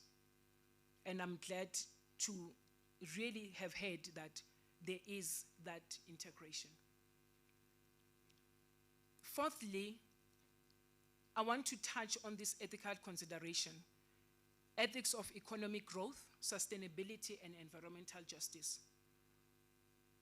So MEC reminded us that finance is about priorities which result into growth, but that growth ought to be inclusive. That growth ought to be based on ethical principles and result in common good. So ethics requires that our collective growth is inclusive. And note, our. It's not just mine. I know we live in a country, in a space that says you matter. Yes, you do matter. However, we live in a societal environment. And therefore, our language and our perspective and the lens in which we ought to look at these things is collective. It must ensure quality education for every Gauteng child. It must create jobs for our youth. It must empower women. It must uplift township economies, as the MEC mentioned earlier. And may I just add that it must foster gender mainstreaming. Remove this bad blood between men and women. But to say what programs can we foster into our ecosystem that will promote gender mainstreaming. And we are saying that ethics also requires sustainability when it comes to economic growth. So every financial decision we make has an environmental footprint that will impact not only this generation, but those that will leave this kind of legacy for. So Gauteng cannot grow by destroying the environment. Every budget and project must consider its long-term impact on climate resilience and ecological balance. Hence, we are saying those documents are not mere documents, but are moral documents that should guide us as to how we make those decisions. And the last ethical consideration, based on what was shared earlier and also the objectives of the summit, is restoring public trust. And I'm going to say that word slow, trust. The erosion of trust is our deepest challenge. People don't trust anymore. And do you blame them? No. They have trusted over and over. It's like someone in an abusive relationship who keeps on going to an abusive relationship saying, no, I think they're better now, they will be fine. And until that person, we bury them. So trust is the most precious currency in governance. And currently, across South Africa, it is a currency in short supply. It has been so misused and nullified to an extent that it feels like a taboo or a cliche whenever it's uttered. I believe it's about time we talk less about it and showcase it loudly and largely so that we can restore its essence. The MEC reminded that accountability and transparency are the bedrock of ethical finance, ethical governance. Let's extend on that principle. Transparency must be the default, not an exception. Budgets, tenders, and reports should be easy for every citizen to access and understand. I think that's what MEC said as well. To say these documents that we have been entrusted with should be accessible to the citizens. Accountability must come with consequences. Too many inquiries. I mean, people have lost trust even with the commissions that we have because they end up with reports that gather dust and nothing is done. And MEC talks of consequence management. So ethical failures must lead to real sanctions. Otherwise, they become lessons in impunity and attractive to those who are dubious. Because we do have dubious people among us. Importantly, again, citizens must not be treated as passive recipients of governance. They must be active partners with real opportunities to shape decisions that affect their lives. So consult them and get their expression and their voices heard. But I believe that the legislature is that voice for the citizens. Because the truth is, without trust, even the best financial plan will fail. But with trust, even difficult reforms can succeed. And as I said, the legislature can set the standard by ensuring that progress on ethics programs is monitored, published, debated, but also reinforced. We have all these initiatives, we all have these programs, we've got all these policies, but there is no reinforcement, And where there is breaches, there is no sanctions, and that's why impunity continues. But we need to have this legislature at the core of making sure that accountability, responsibility, and transparency are reinforced. Just drawing connections across the summit themes, I just want to touch really briefly, colleagues, on these dimensions. That the rule of law, we agree, underpins investment and inclusive growth. Without reinforcement and fairness, there is no confidence. It's as simple as that. Ethical leadership is at the core of us making sure that ethical governance ecosystem is indeed a lived reality. The climate justice, it forces us to think about ethical consequences of our decision making, not only today, but tomorrow. And I'm not sure if our agendas reflect this. To say what is happening in our province, what is therefore our reaction, our response. Responsible media reporting, and I saw in the program, will have panels that are really going to dwell into this subject matter even more. It's critical as financial discipline, because misinformation erodes trust as surely as corruption does. Lastly, AI in health, political funding, and lobbying. These are modern ethical frontiers where the risk of abuse are high, but I also want to believe where opportunities of integrity exist. So each theme of this summit is a thread in one fabric. The ethical governance ecosystem of Gauteng must be built, must be maintained, and sustained. I just want to share briefly in closing, all right? Briefly in closing, the work that the Ethics Institute does. You know, we have journeyed with the Gauteng government and the legislative sector, and this is what we have contributed into building this ethical governance ecosystem. We have had a Gauteng Municipal Integrity Project, GMIP, which meant to provide ethics training and capacity building in municipalities, where we train public servants, councillors, managers in Gauteng to understand ethics risks, codes of conduct, and responsible leadership, ethical leadership. We have also conducted public sector ethics survey in partnership with the DPSA. We have also involved the Gauteng stakeholders to measure perceptions of integrity, corruption risk, and ethical culture, providing evidence that the reforms are needed. The latest product that we have partnered with Gauteng government is Local Government Ethical Leadership Initiative, what we call Legally. In partnership with SALGA, the Department of Corporate Governance and Moral Regeneration Movement, which is represented in the House, the Ethics Institute has supported the professionalization of councillors and municipal managers to build ethical leadership at local level. Hence, we're saying, let us empower the municipalities. This collaboration, together with the participation of municipalities, birth what we call Code for Ethical Leadership in municipalities, in local government. You can access this in our website at www.tei.org.za. Also, advisory and research support.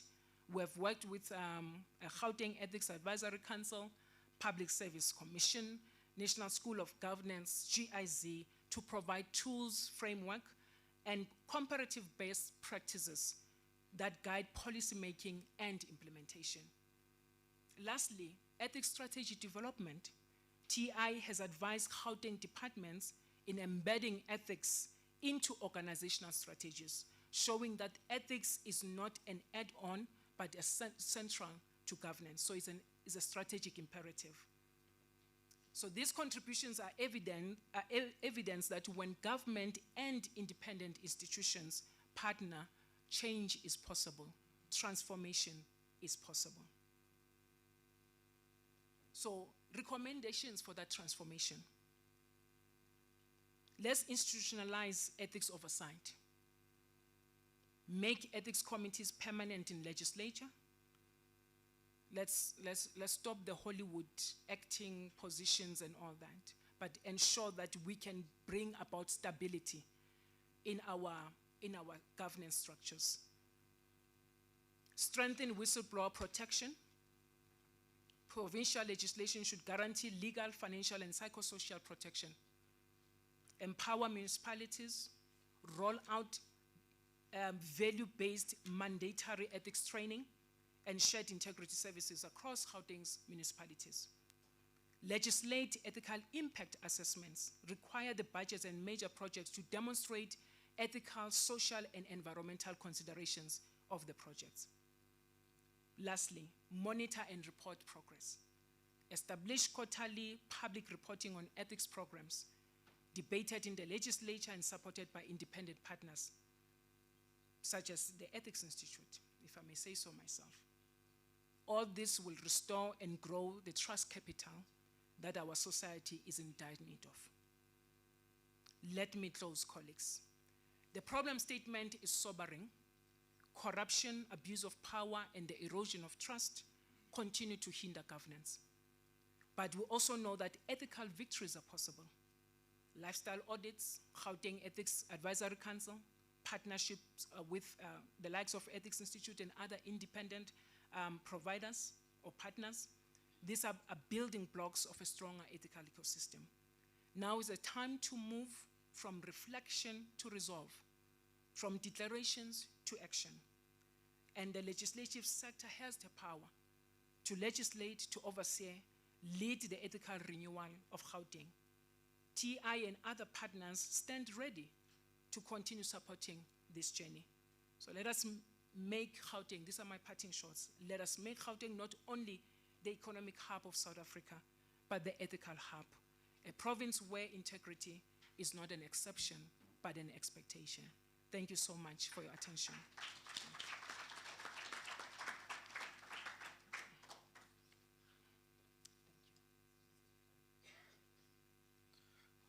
Thank you very much, Ms. Mashavane. And honorable members and colleagues, this was our last presenter before I open a platform for yourselves to be able to make inputs, to make comments, questions, and add to the topics and the debate, the discussion that we have. Based on all the submissions by the three speakers that we have already had for today. And Ms. Mashavana has actually invited us to make sure that let us work together to ensure change and transformation within our government structures. She pointed out to a number of issues, amongst others, the need for authentic leadership, ethics of economic growth and sustainability, and ensuring that we restore public trust, among other things. And what she also mentioned was that let us, learn to be content and satisfied with what we have. And I'm reminded of the words of one of the Rastafarians, Robert Nastamali, known as Bob Marley, who once said that money is numbers and numbers never end. And if your happiness depends on money, your search for happiness will never end. So it's very important. I think I'm linking it to what Ms. Mashavan shared with us, that let us learn to be content with what you have. The Gauteng legislature has, principles, values that they have adopted, which amongst others guides, the engagement today, and I think should guide also our work as we, perform in different fields and space. Some of the values that they've adopted is integrity, batupili and excellency. and with integrity, the GPL is committed to ensure that there's honesty, transparency, mutual respect, and ethical behavior in all it does. That integrity is the cornerstone of our work, ensuring that trust and accountability in our interaction with the public and stakeholders. So as we reflect and deliberate in this particular platform, I think this should be the guiding principles and values as well. You know, the issue around Batupelo, where in GPL is committing to serving with dignity, respect, and fairness, and ensure that our services are accessible, responsive, and focused on the needs of the people. That it is more than just a principle. I think one of the issues raised by Mema Shaban was that let us not just comply for the sake of compliance, but ensure that in what we do, we're honest and we do it with the utmost intent of common good, and ensuring that we achieve, you know, the purpose that we have set ourselves, as opposed to ticking boxes. So I'm just sharing this reflection so that we are able to open the platform, and we have almost 1, 2, 4 rows. So we'll open this platform. We have almost 25 minutes or so for discussion, but obviously they require us to be taking a break. I think it's more than 25 minutes. We'll have 30 minutes almost, and we'll then, after the discussion, the deliberations, we'll then have a break for lunch, and upon the conclusion of lunch, we'll then go to various commissions, which I'll talk to at the end of this particular deliberations before we take lunch. So at this moment, I'm looking, scouting for hands. We have roving mics that will be given to various speakers. And I see in the middle row seem to be very active. The Honorable Chair of Committees, Honorable Skosana, the Chief Whip, Honorable Makubela, Honorable Dr. Masuku, Honorable Arnolds, Honorable the 2 honorables at the back, 2 councillors. I'll get the names correct later, but I noticed the 2, and Honorable Abrams as well. So in that order, I think we're not gonna, because we are going to be commenting, we're not only directing our questions, but we're making further inputs into the discussions as you know they've been presented here, the 3 speakers earlier. So we'll start with, I see the Chief Whip is already up. Then Honorable Skosana will follow, the Chief Whip, then we'll follow in that order. Yeah, no, I think it's very ethical that the Chief Whip speaks first. No, thank you very much. Maybe let me acknowledge the presence of all the invited guests, including the former mayor of the city where I'm from, Babu Fadam Kacho. I think as we sit here, the University of Fort Hare is burning. And I think it actually hinges on the point that I want to make about ethics. So normally when we speak about everything, especially when we want to point blame, all of us almost, we point fingers at government. So when you speak about ethics, you say, no, this is an unethical government. If you speak about it, this is government. But what do we say about students who go and ban a university?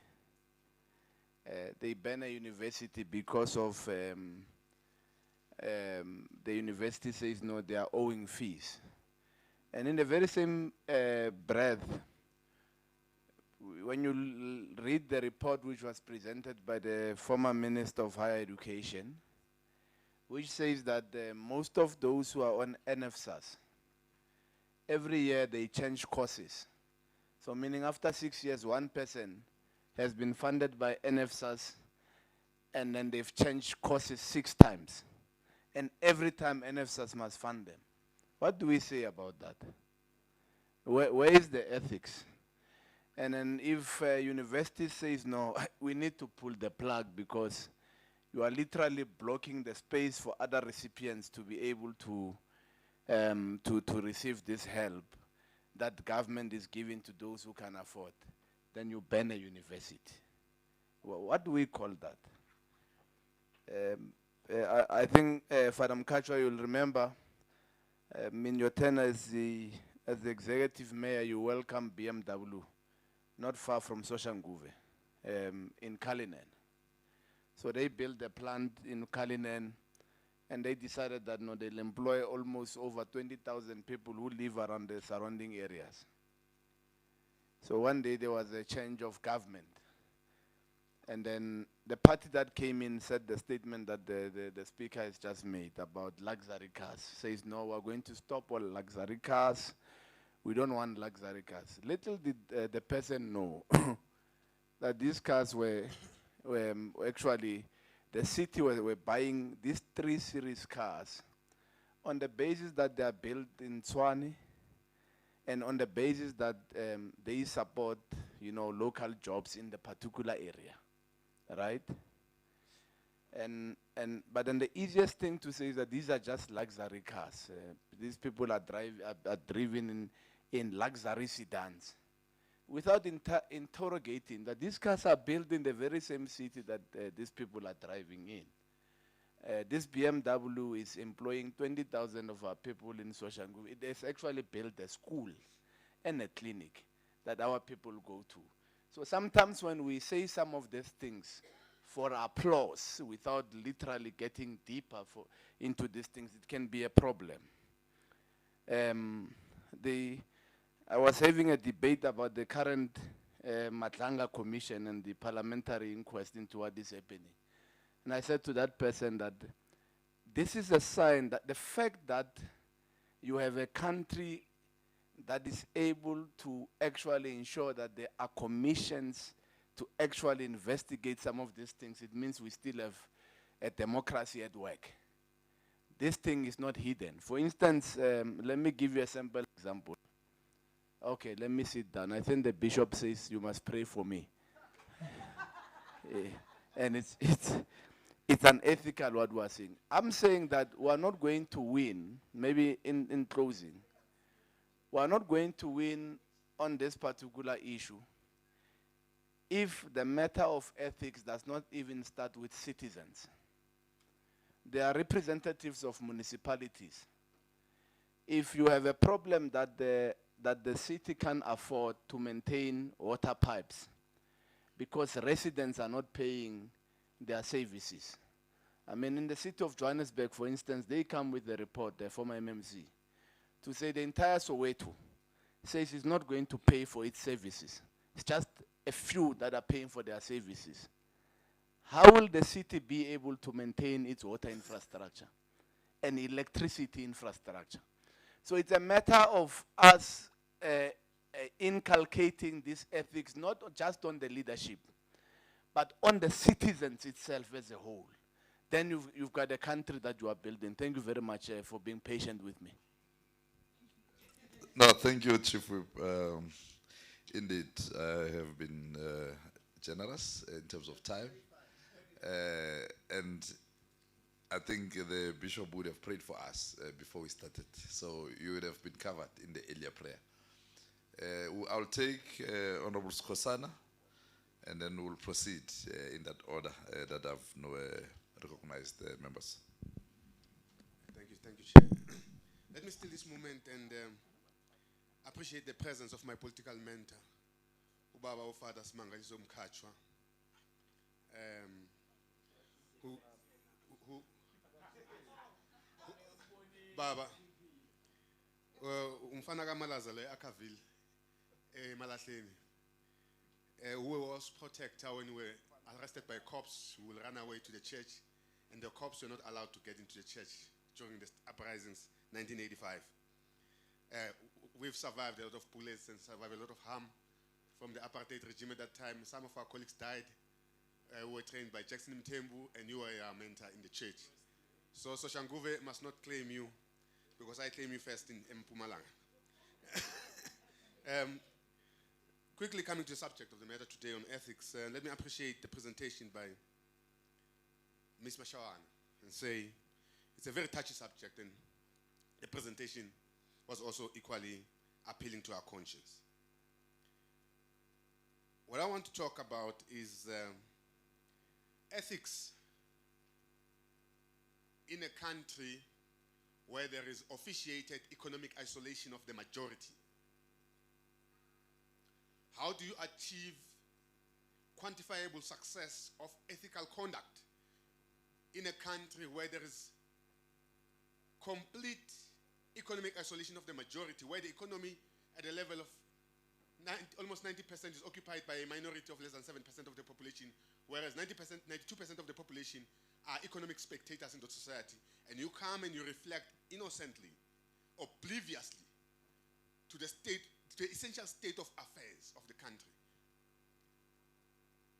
Because you, if you are honest with yourself, the fundamentals will have to speak first to the economic conditions of those that have been isolated for over 400 years from the economic space. And how does that impact on their ability to conduct themselves ethically? I'll make a scenario.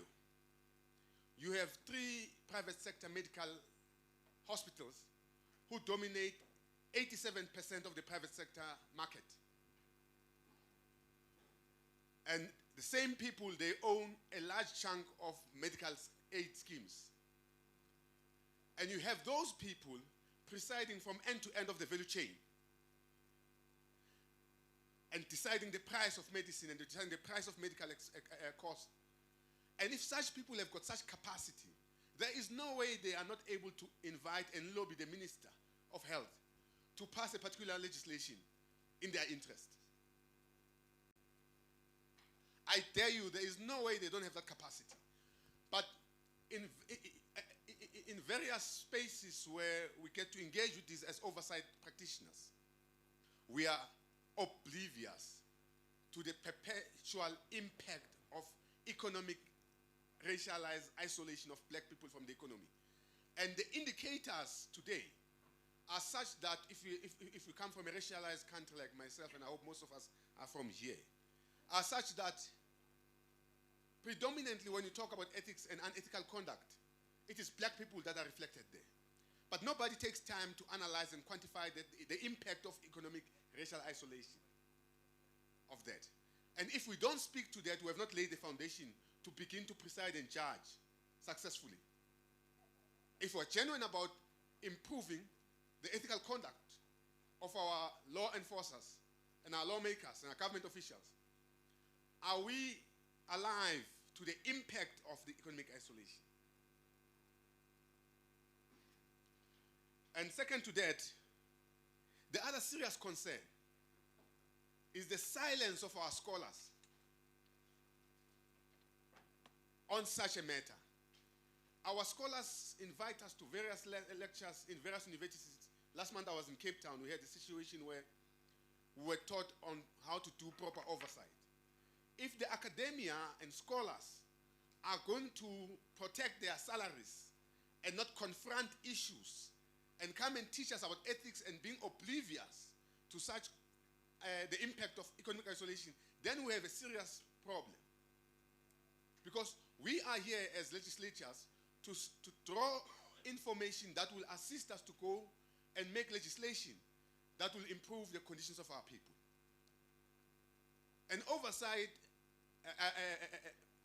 a member of legislature who does oversight in Sentin is not going to face the dynamics of a member of a legislature who's going to do oversight in Surupemperekele in Mabopane. Now, for as long as we sit here and we drink coffee and we speak nice English, very loaded, we are afraid to confront the reality of the impact 30 years down the line of deliberate racial, economic isolation of black people who are the majority of this country who are playing games. Thank you, Chairperson. Thank you very much, Honorable Skosana, for the inputs. And just to remind honorable members, as I indicated, that we have also time limits within which we need to ensure that we wrap the discussion. So I will request honorable members, honorable councillors, and colleagues just to limit to our input to not more than 2.5 to 3 minutes max. Part of my service in the legislature is to ensure timekeeping in the house. You know, speaking list is a part of our function. So yeah, we'll try and request the honorable members that we stick to at least not more than 3 minutes. So Councillor Arnolds, you'll be next. And Honorable, maybe let's conclude this section. Dr. Masuku, then Honorable Abrams, then we can go to another section, another side, this way. You were zigzagging. Okay. No, I was going to, in terms of the hands that came first. Oh. I know that there was some brainwave at some point. No, it was not and really other a members brainwave. came later. Yeah. I will try to be short. And firstly, maybe to acknowledge the inputs made by the acting speaker. I don't know why she wants us to call her, but she's a deputy speaker of and the chairperson of the ethics. But maybe, I'm not sure if I do qualify to speak on ethical matters.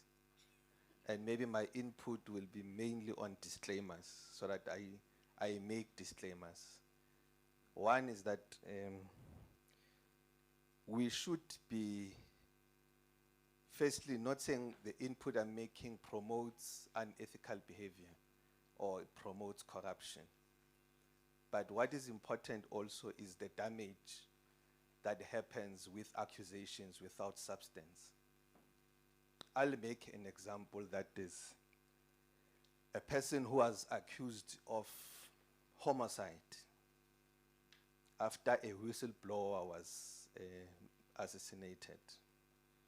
The person was accused of homicide and he was identified as a person of interest.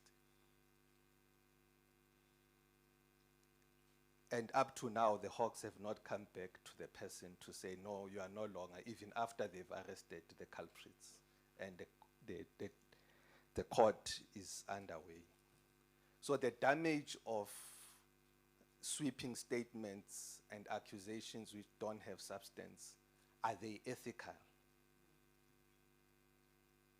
Because the reputation of an individual can be damaged by frivolous accusations and allegations which don't have substance. But because they know that experts usually capture these headlines and make inputs based on the headlines. Are we not worried, Mayor Mashaban, about the damage that happens to those who are alleged? Or is it just because they're alleged summarily, it means that they are unethical, without any substantive evidence that is put on the table? And I like the point that you make, which is a point that in one of the court judgments that were made about a state body that now is responsible, apparently, might be found to be attacking them. But the state body, what the judgment said, the state body doesn't really have the obligation to prove their allegations, but they can make them based on what they see, on what they read. Be it rumors, hearsay, they even put it across. But it becomes an obligation of the person who takes that report from that state entity to act on it. But that entity now is the Superman of ethics. But in terms of the law and in terms of everything, they are mainly there to even make and take hearsay and make a report and damage somebody's reputation, and it stays there forever. They don't come back, let alone, you know, the one of the hawks is bad, you know, where a person is accused of murder. And even that is made by a leading politician in the province, you know, who says this is a responsibility of those who were involved in that. And when everything is not involved in that scandal, they never came back to say, he never came back to say, no, we were wrong. In actual fact, it's something else, which is Tembisa. I hope I covered your 3 points. But my worry is that whistleblowers can be protected, but what about those who are falsely accused? Thanks. No, thank you, Dr. Masuku. And I think in this few hours of left for today and tomorrow, part of the discussion will be around that same aspect. So you are not off the mark in terms of ensuring that, you know, misleading information, misinformation, in terms of regulating those that report the news, because part of development as a society with your AI, social media, is that almost everyone now is becoming a reporter, and everyone is becoming an editor of their own story and stuff, you know. So journalism, to a certain extent, gets compromised in a way, but that does not mean there's a country who should not regulate that space. And I think as we develop ethics, principles, and again, the issues raised by the Chief Whip, the issue of ethical behavior, principle, and as well as good governance cuts across. It's not just only in government as we know it. So in tertiary, in schools, in our homes, this topic of ethics cuts across. It talks to the moral fiber, the moral principles, that how we carry ourselves around, you know, the society as well. What we do as leaders of the society, what I do outside my space as Mr. Chilwane working within the Gauteng legislature, may actually bring the legislature into disrepute, even if I'm doing it outside the space of the legislature. So this topic is very much broad, and I guess we will be able to try and engage and develop, you know, systems and regulations and that will assist the broader society, not just government only, but the broader society and various sectors of the society as well, to ensure that we instill in the issue of ethics and ethical behavior. So, as I indicated, that I will be taking Honorable Abrams, you are next, and then we'll then take Councillor Arnolds thereafter. Over to you. Thank you very much. I'll be seated. I feel more comfortable sitting down. Firstly, greetings to the Deputy Speaker, currently the Acting Speaker of the Gauteng Legislature, in the absence of, yes, let's just correct that one quickly. Distinguished guests and everyone, I really welcome Ms. Mashabane's presentation. However, ethics, we are focusing too much as a governmental problem. What about the public sector? The public sector, private sector. We don't focus on the private sector.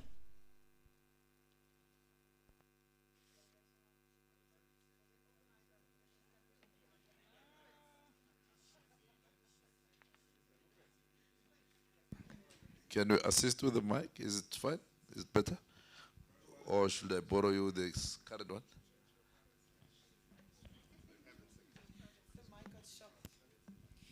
I think the mic got a shock there with mentioning the private sector. Having the experience from a corporate background of over 20 years, and especially in the investment sector. I fully agree with your presentation, Ms. Mashabane. The challenge is that we focus so much on the service delivery, the accountability in the public sector. Hence, we're forgetting about the private sector, unethical behavior. I'll make an example. Mittal Steel, it's privately owned, right? Although there is a sector that the government also carries and responsibility on that. However, if you look at the private sector, they are more focused on profit margins. That's all they're focused on. So what do they do to report positively in a quarter? They lay down employees, which is not good for the economy. And remember also, continuous economy change, economy dip, has a negative impact, not affecting the rich, but affecting and pushing the poor even backwards. So I'll leave it at that. Thank you. Thank you, Honorable Abrams, and also saving us quite some time there. Councillor Arnold. Thank you, Program Director, and good morning to everybody. Recognizing the Deputy Speaker and everybody else. I'm not going to be long. I can't be because I'm short. But I want to agree with all the speakers before me that we focus a lot on government, forgetting other sectors, be it private, public, or citizens. We must agree that it's not only government that is unethical at times. I want to say to, oh, he has left, the Chief Whip, it's not only people in Soweto that are not paying their bills, it's business people that are politically connected that are also not paying their bills.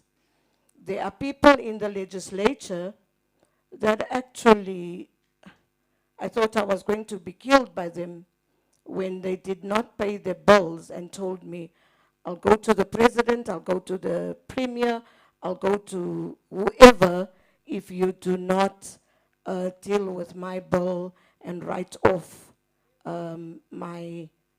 what I owe to the city. And I'm happy that I'm no longer the MMC of Finance. But I also want to say to this House that we need to look at coalition governments. We need to haste to have it regularized. Because one issue that we are having where the ethics come in is the problem of the closed door decisions and connections that are made. No one won the elections outright, so we cannot get an outright government or people that are there from one sector. So everybody wants a piece of the cake, and if it is a nice cream cake, I want more cake and I want more cream. So we need to look at that, because behind the scenes discussions is also what's causing us to be unethical. I think we are still going to see flames that comes out of the Madlanga Commission. Some of us are waiting, when is our letters coming to go there and go in and report to them. I want to say to you, Mayor Mashabane, I believe that what has happened in the province on lifestyle audits should happen in all municipalities. You cannot, for any reason, have a councillor that when he or she goes home, they earn 27,000 after all the deductions. But I've got 3 BMWs, I've got a beautiful double story and triple story. Why and how do I get that? We need to have that lifestyle audit. I was just speaking to the Speaker of Sidibeng and said, are we able to initiate that? Because that's also where they are doing unethical things. And I agree, in Joburg we don't call it Hollywood anymore, we call it Bollywood. Because in Bollywood we change every day. You go and sleep today as the speaker, you wake up tomorrow morning as MMC of Finance. I've had 2 titles for 1 year, and we need to look at that. The other thing is that I want to understand, you spoke about clean audits, and to me it seems like you are not agreeing that they are truly clean audits. Somewhere you are not saying to us what you're thinking around that is, through you, program director, what you're thinking is about these clean audits. Are they truly clean? Have they been washed with MAC, or have they been washed with surf? Let us understand that.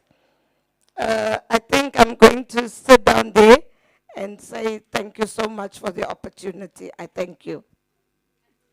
Thank you, Councillor Arnolds. And like I said, in keeping with time, I will take Councillor Munyai, then we will be followed by Councillor Swart.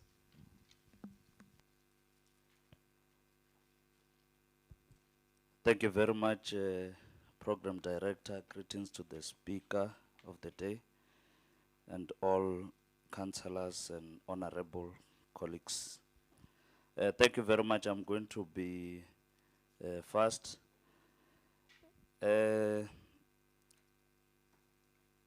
The council whip is gone, but particularly I want to talk on the issues of free education, which the student they are currently fighting for. We don't support the banning of infrastructure, but that ethical must also go to the issues of allocation of NEFSAs.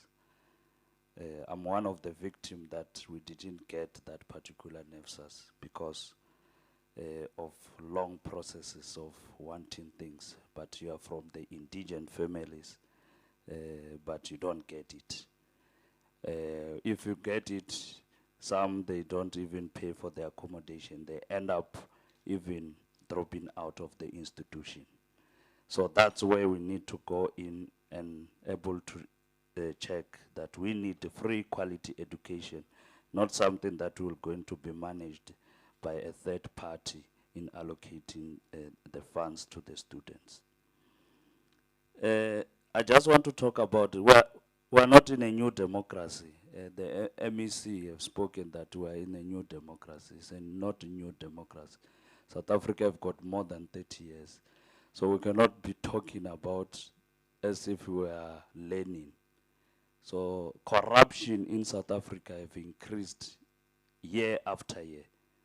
We thought under the current president, Cyril Ramaphosa, who's a billionaire, there won't be any stealing of money because he came on the ticket of non-corruption. But corruption is even higher when it was Jacob Zuma of state capture. Even the current president, there is a case of putting money under the mattress, but it's not investigated. If it can start there with the president, then we can able to say we are ethical. He's supposed to have stepped aside as there is a policy of the organization, but he never step aside as the president while there are dollars. Let it be done by Munyai. I put millions of dollars in my home. What are you going to do with me? Because you are going to arrest me, you are going to jail me, and it will be just a case under the carpet. So the current government is not doing anything about ethical. I've been working in the municipality. At one stage, I switched off the electricity of the mayor and all other councillors because I was working in the credit control. They came to me. I did it deliberately, switch it on Friday, that they must come and pay. But they came back and got a call. They switched it on immediately. Because Saturday, they switched it on, all including the mayor, the councillors. They say I was wrong. I said, they're not paying. But you said people must pay, but you don't pay yourself. In China, they've got courts that if you do corruption, they even sentence you to death. Why this thing is not coming to South Africa? We are subjecting everything to commission. Currently, we are a laughing stock because even everything is known through the world of interrogating Mukwanas, who's supposed to arrest corrupt people, but now he's been turned as a person who's wrong in the public eye. But I will just pray that he will just reveal everything so that we know that who's corrupt. Lifestyle audit, I know there is a confidentiality in terms of the report, but if the audit is final, let it be known, maybe to the committees of ethics, that this person will have done lifestyle audit and this is what we got. So that we can able to also interrogate and say, yeah, there is lies. This person never bought a BMW, but bought this and with the monies. So that we check how many cars are you having, how many houses are you having. We have got stories that Deputy President have got almost 4 million or more than 24 million property that is worth, but it was never declared into Parliament. Thank you very much. Thank you, Councillor Munyai. And I think in terms of the earlier indication, Councillor Swartz should be the last, if I'm not mistaken. Did I omit any hand? I'm correct there. Okay.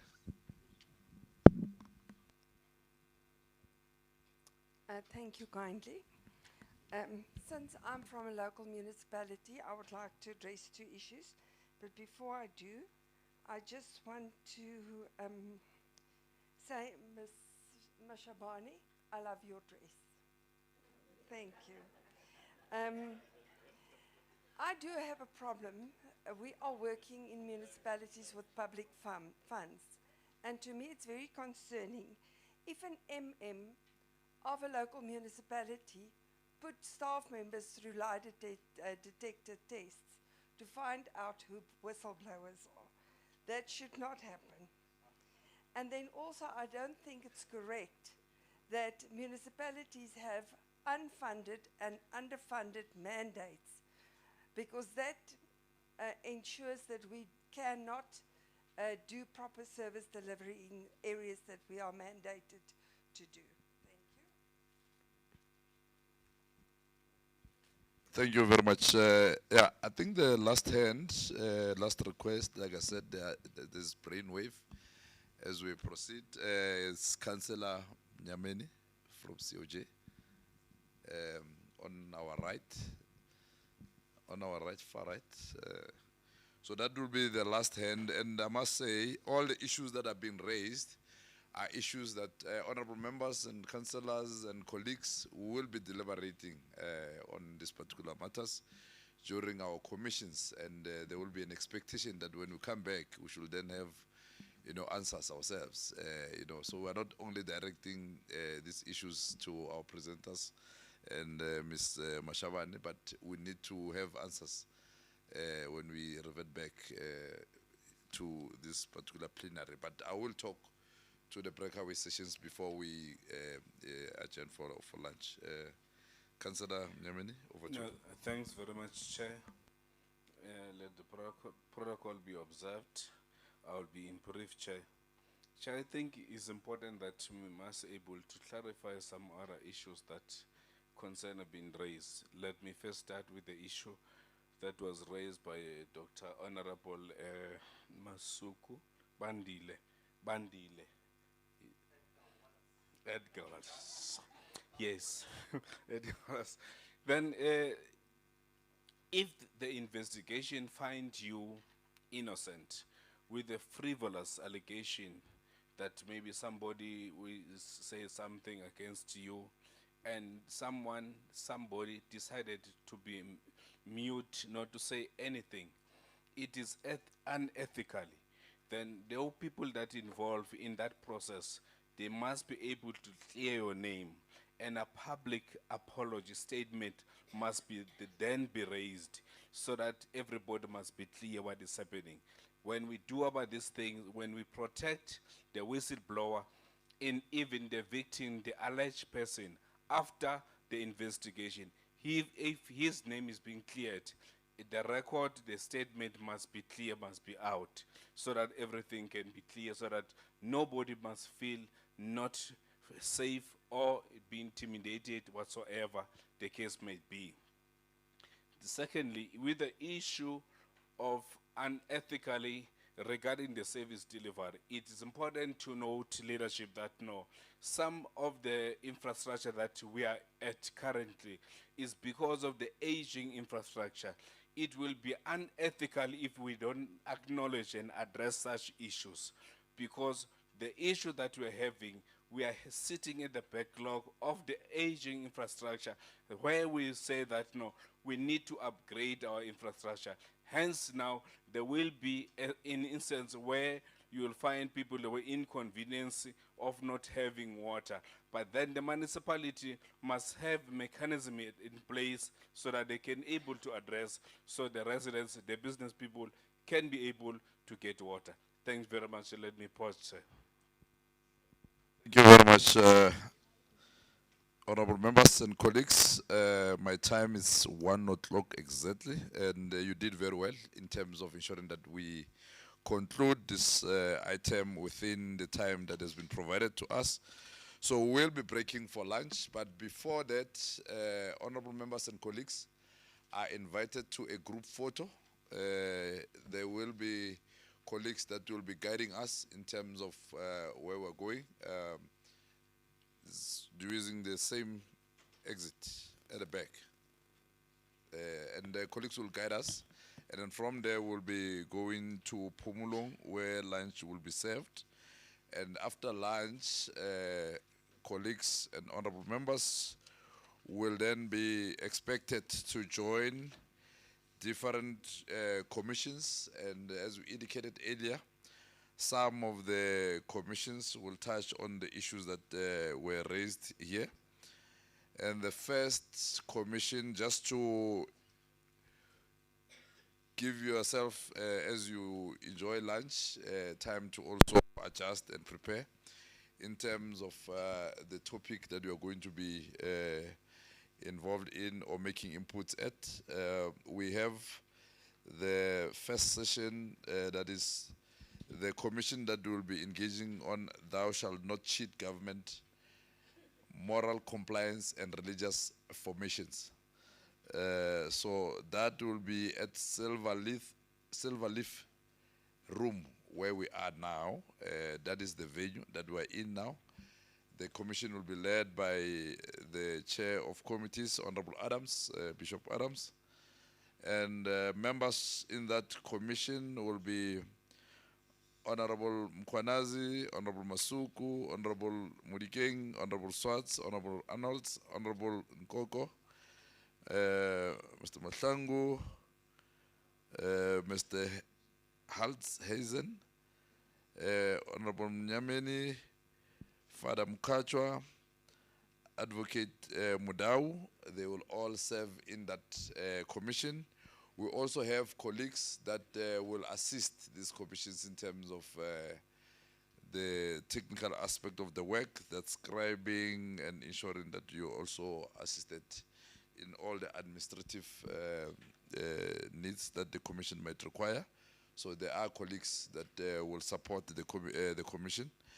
We also have in session 2 or commission 2, that will be dealing with service delivery and ethical justice in South Africa.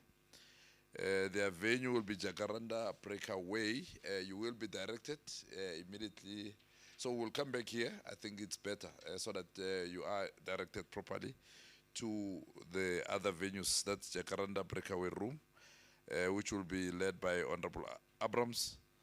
And in that commission, there will also be Honorable Delebo, Honorable Ndlovu, Honorable Ngobeni, Honorable Muhuse, Honorable Teleko, Honorable McClough, Honorable Tlakane, and Advocate Rupram, the Integrity Commissioner, Ms. Moshego, and Mr. Mabuza. They will all be in that commission, and same will apply. The commission will have our colleagues who will assist in terms of providing the administrative support and guidance. We also have the last commission, which will be led by Honorable Skosana. The commission will deal with responsible reporting and the threat of misinformation. That commission will be in the beach breakaway room, led by Honorable Skosana, as I indicated earlier. Honorable Makubela, Honorable Mohobe, Honorable Tlebere, Honorable Munyai, Honorable Mpevu, Honorable Mazibugo, Ms. Mashabani, Advocate Ntebe, Ms. Lebesa, Mr. Makamu, and Honorable Mahlabe. They will all be in that commission. Like we said, there will be colleagues, quite sufficient support will be provided to all commissions to ensure that we are able to take notes and provide feedback to plenary. So we'll have at least 2 hours within which we need to deliberate in different commissions and ensure that we capture all the deliberations and recommendations that will need to be brought back, and then each commission will have a rapporteur that was going to report back to the plenary. But for now, I think let's not do information overload before we take lunch. As I said, at the back here, so we exit the same door that we used. We're going for a group photo shoot. All of us are invited.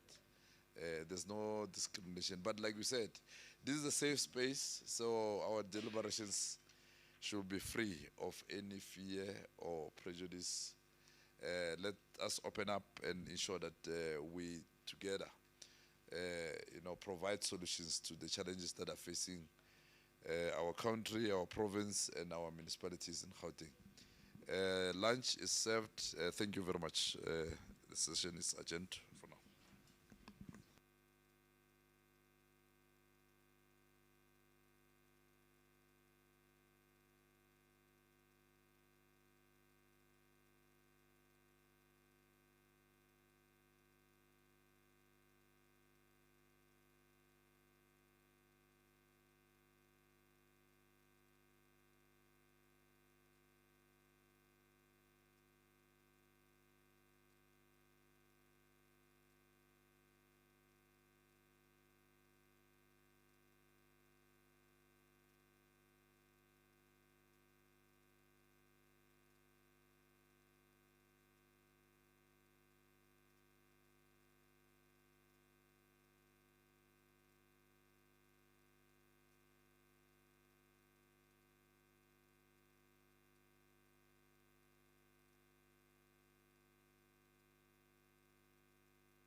Thank you, honorable members and colleagues.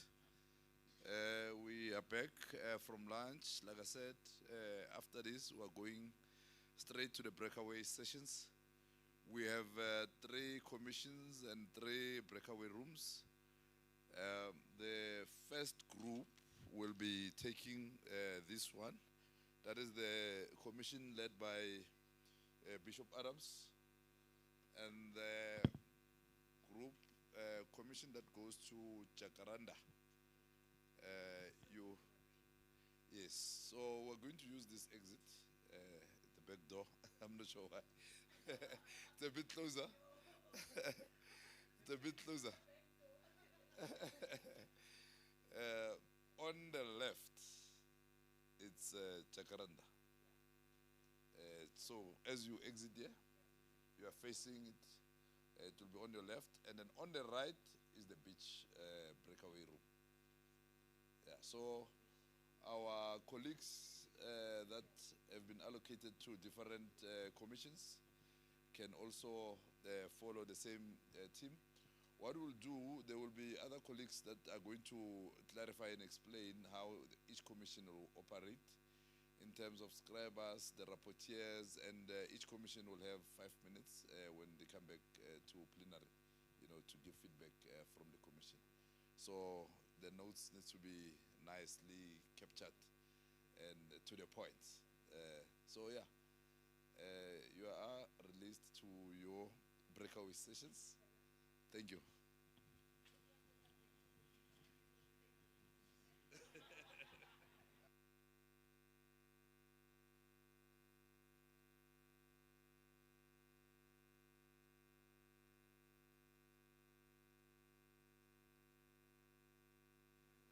One, two. Thou shalt not cheat.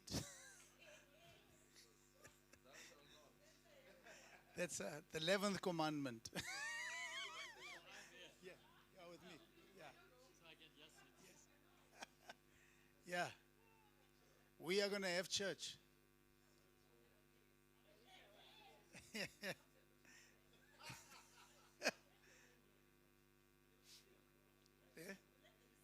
I can sing. We let them sing. They shall not cheat. Bishop, am I with you? Yes. Is my name here? I didn't hear. My name is Holzhausen. I think you are here. Yeah. Yeah. That's the last group. The last.